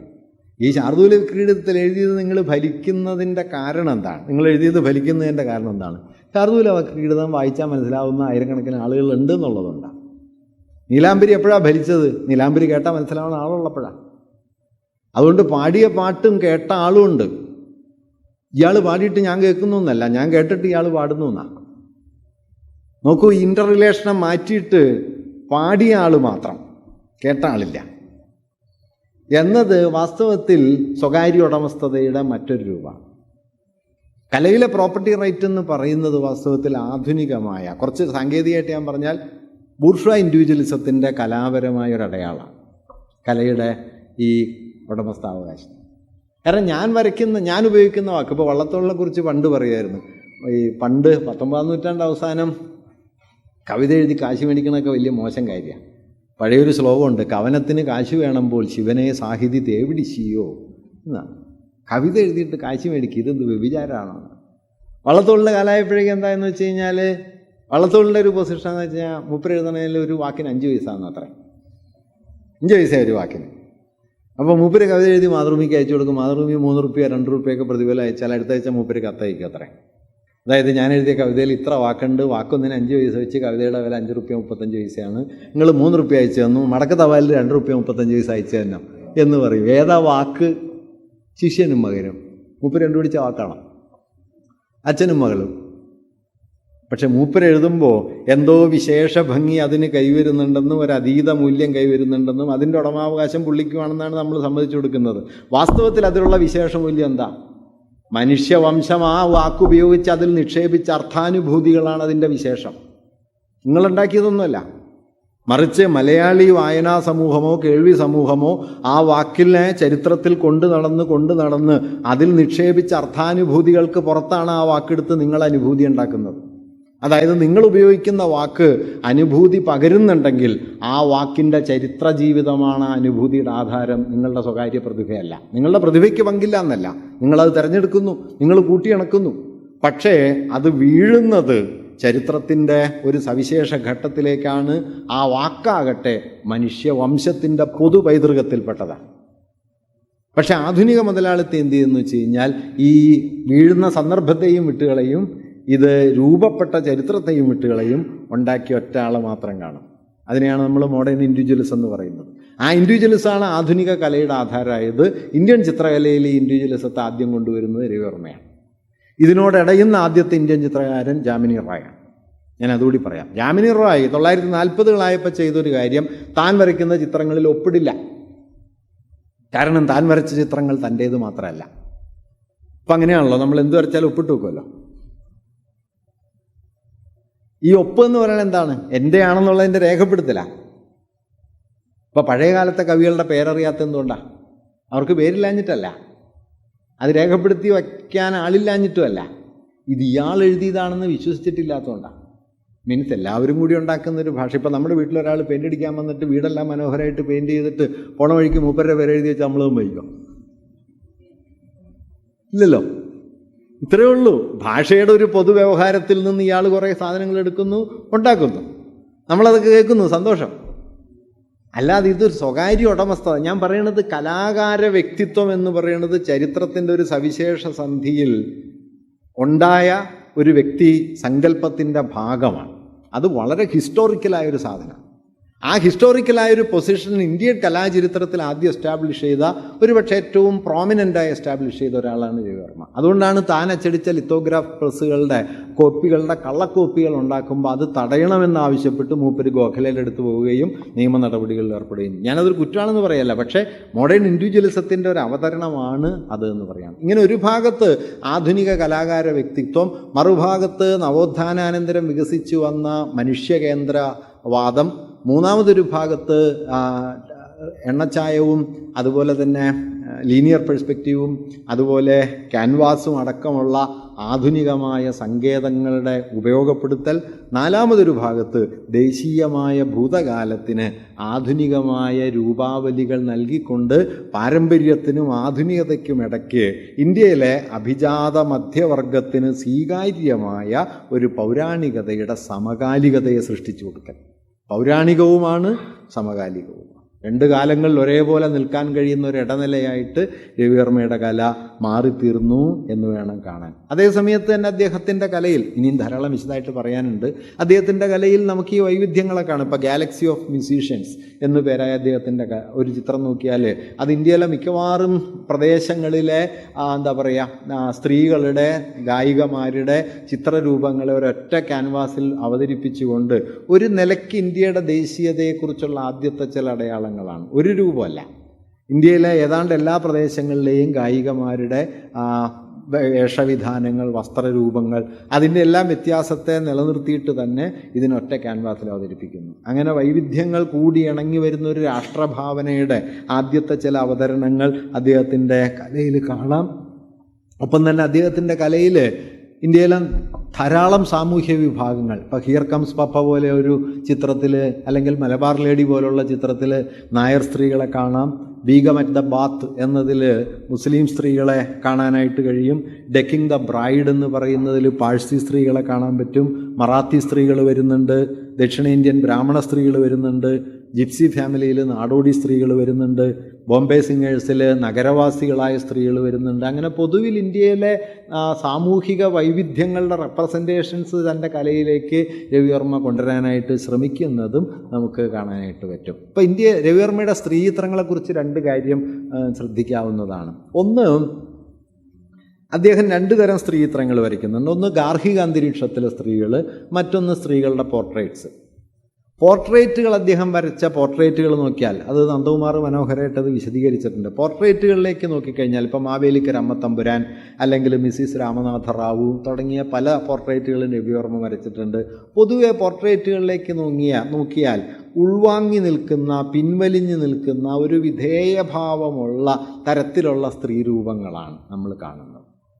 എന്നാൽ അദ്ദേഹത്തിൻ്റെ ഗാർഹിക സ്ത്രീ ചിത്രങ്ങൾ നോക്കിക്കഴിഞ്ഞാൽ അങ്ങനെയല്ല. ഏറ്റവും പ്രസിദ്ധമായ ചിത്രമാണല്ലോ ഹിയർ കംസ് പപ്പ, അച്ഛൻ വരുന്നു. ഒരു സ്ത്രീ ഇങ്ങനെ ഒക്കത്തൊരു കുഞ്ഞിനെ എടുത്ത് നിൽക്കുന്നു, കൈ പുറത്തേക്ക് ചൂണ്ടിയിട്ടുണ്ട്. താഴെ നോക്കിയ ഒരു പട്ടിക്കുട്ടിയുണ്ട് കേട്ടോ. ഒരു പക്ഷേ ഇന്ത്യൻ കലയിൽ ആദ്യമായിട്ട് പട്ടി വരുന്നത് ഇവിടെയാണ്. ആ കുഞ്ഞ് താഴെ പട്ടി ഇരിക്കുന്നുണ്ട്, ഒരു പൊമറേനിയൻ പട്ടിയെ പോലത്തെ ഒരു പട്ടി ഇരിക്കുന്നുണ്ട്, ചെടിച്ചട്ടിയൊക്കെ ഉണ്ട്. ഹിയർ കംസ് പപ്പ എന്ന് പറഞ്ഞ് ക്യാൻവാസ് പുറത്തേക്ക് വിരൽ ചൂണ്ടി നിൽക്കുന്നു. ആ ചിത്രം നോക്കിയാൽ നിങ്ങൾക്ക് വിജയകുമാർ മേനോൻ അതിനെക്കുറിച്ച് പറയുന്നുണ്ട്, അച്ഛൻ വരുന്നതേ ഉള്ളൂ. കൊച്ചിൻ്റെ അച്ഛനല്ല, ചരിത്രത്തിലേക്ക് അച്ഛൻ വരുന്നേ ഉള്ളൂ. 19-ാം നൂറ്റാണ്ട് അവസാനം മാതൃതായത്തിലേക്ക്, മരുമക്കത്തായത്തിൽ നിന്ന് മക്കത്തായത്തിലേക്കുള്ള ആധുനികതയിലേക്കുള്ള ഒരു പരിവർത്തനത്തിൻ്റെ ഘട്ടത്തിലാണ് ചരിത്രത്തിൽ അദൃശ്യനായ പിതാവ് ചരിത്രത്തിൽ ദൃശ്യതയിലേക്ക് വരുന്നു എന്നുകൂടി നിങ്ങൾക്ക് ആ ചിത്രത്തിൽ കാണാം. കൊച്ചിൻ്റെ അച്ഛനെക്കുറിച്ച് മാത്രമല്ല, മറിച്ച് അച്ഛൻ വരുന്നു. അങ്ങനെയുള്ള ചിത്രങ്ങൾ, മലബാർ ലേഡി പോലുള്ള ചിത്രങ്ങൾ, വീണ പ്ലെയർ പോലുള്ള ചിത്രങ്ങൾ, ഈ ചിത്രങ്ങളൊക്കെ നോക്കിയാൽ ഗാർഹിക സ്ഥലങ്ങളിലുള്ള സ്ത്രീകളെയാണ് നമ്മൾ കാണുക. ഈ മാവേലിക്കര അമ്മത്തമ്പുരാനെ പോലെയല്ല. ഗാർഹിക സ്ഥലങ്ങളിലുള്ള സ്ത്രീകളിലെ രവിവർമ്മ ചിത്രീകരിക്കുമ്പോൾ വളരെ ഊർജ്ജസ്വലമായ, വളരെ ഒരു തരത്തിലുള്ള മധ്യവർഗ സ്ത്രൈണതയുടെ ശരീരഭംഗിയും അവരുടെ ഒരു ഊഷ്മളതയും അവരുടെ ഉത്സാഹവും ഒരു നിലയ്ക്ക് അവരുടെ കാമനയും ഒക്കെയുള്ള തരത്തിലുള്ള സ്ത്രീകളെയാണ് നമ്മൾ കാണുന്നത്. എന്നാൽ യഥാർത്ഥത്തിലുള്ള പോർട്രേറ്റുകൾ വരയ്ക്കുമ്പോൾ ഇതൊന്നുമല്ല. അതായത് രണ്ട് സ്ത്രീലോകങ്ങളുണ്ട്. ഒന്ന് നിലനിൽക്കുന്ന നാടുവാഴുത്തത്തിൻ്റെ അവശിഷ്ട ലോകങ്ങളിലെ സ്ത്രീകളുടെ പോർട്രേറ്റുകളുണ്ട്. മറുഭാഗത്ത് എമർജ് ചെയ്തു വരുന്ന ആധുനികമായ ഒരു ഇൻഡിവിജ്വൽ ഏജൻസി കൈവരിച്ച് തുടങ്ങിയ സ്ത്രീകളും ഉണ്ട്. ഈ സ്ത്രീകളെ രണ്ട് ഭാഷയിലാണ് രവിവർമ്മ ചിത്രീകരിക്കുന്നത്. ഗാർഹിക മണ്ഡലത്തിലെ സ്ത്രീകൾക്ക് ഏതാണ്ടൊരു ആധുനിക സ്വത്വത്തിലേക്കും തങ്ങളുടേത് തന്നെയായ ഒരു നിർവ്വാഹണ ശേഷിയിലേക്കുമുള്ള ഒരു ഏജൻസി അവർ കൈവരിക്കുന്നതായിട്ട് നമുക്ക് തോന്നും. അതേസമയം പോർട്രേറ്റുകളിലാകട്ടെ ഈ സ്ത്രീയുടെ നിർവാഹകത്വം വളരെ പിൻവാങ്ങി നിൽക്കുന്നതും ഒരു സബ്മിസീവായ ഒരു ടോണാലിറ്റിയാണ് പൊതുവിൽ ആ ചിത്രങ്ങളിൽ അദ്ദേഹം നിലനിർത്തുകയും ചെയ്യുന്നത്. എന്നാൽ മിസ്സിംഗ് മെയിൽ എന്ന് പറയുന്ന തൻ്റെ പ്രസിദ്ധമായിട്ടുള്ള പഠനത്തിൽ നന്ദകുമാർ പറയുന്നുണ്ട്, ഇതിന് സമാനമായ ആണുങ്ങളെ നമ്മൾ കാണുന്നേയില്ല.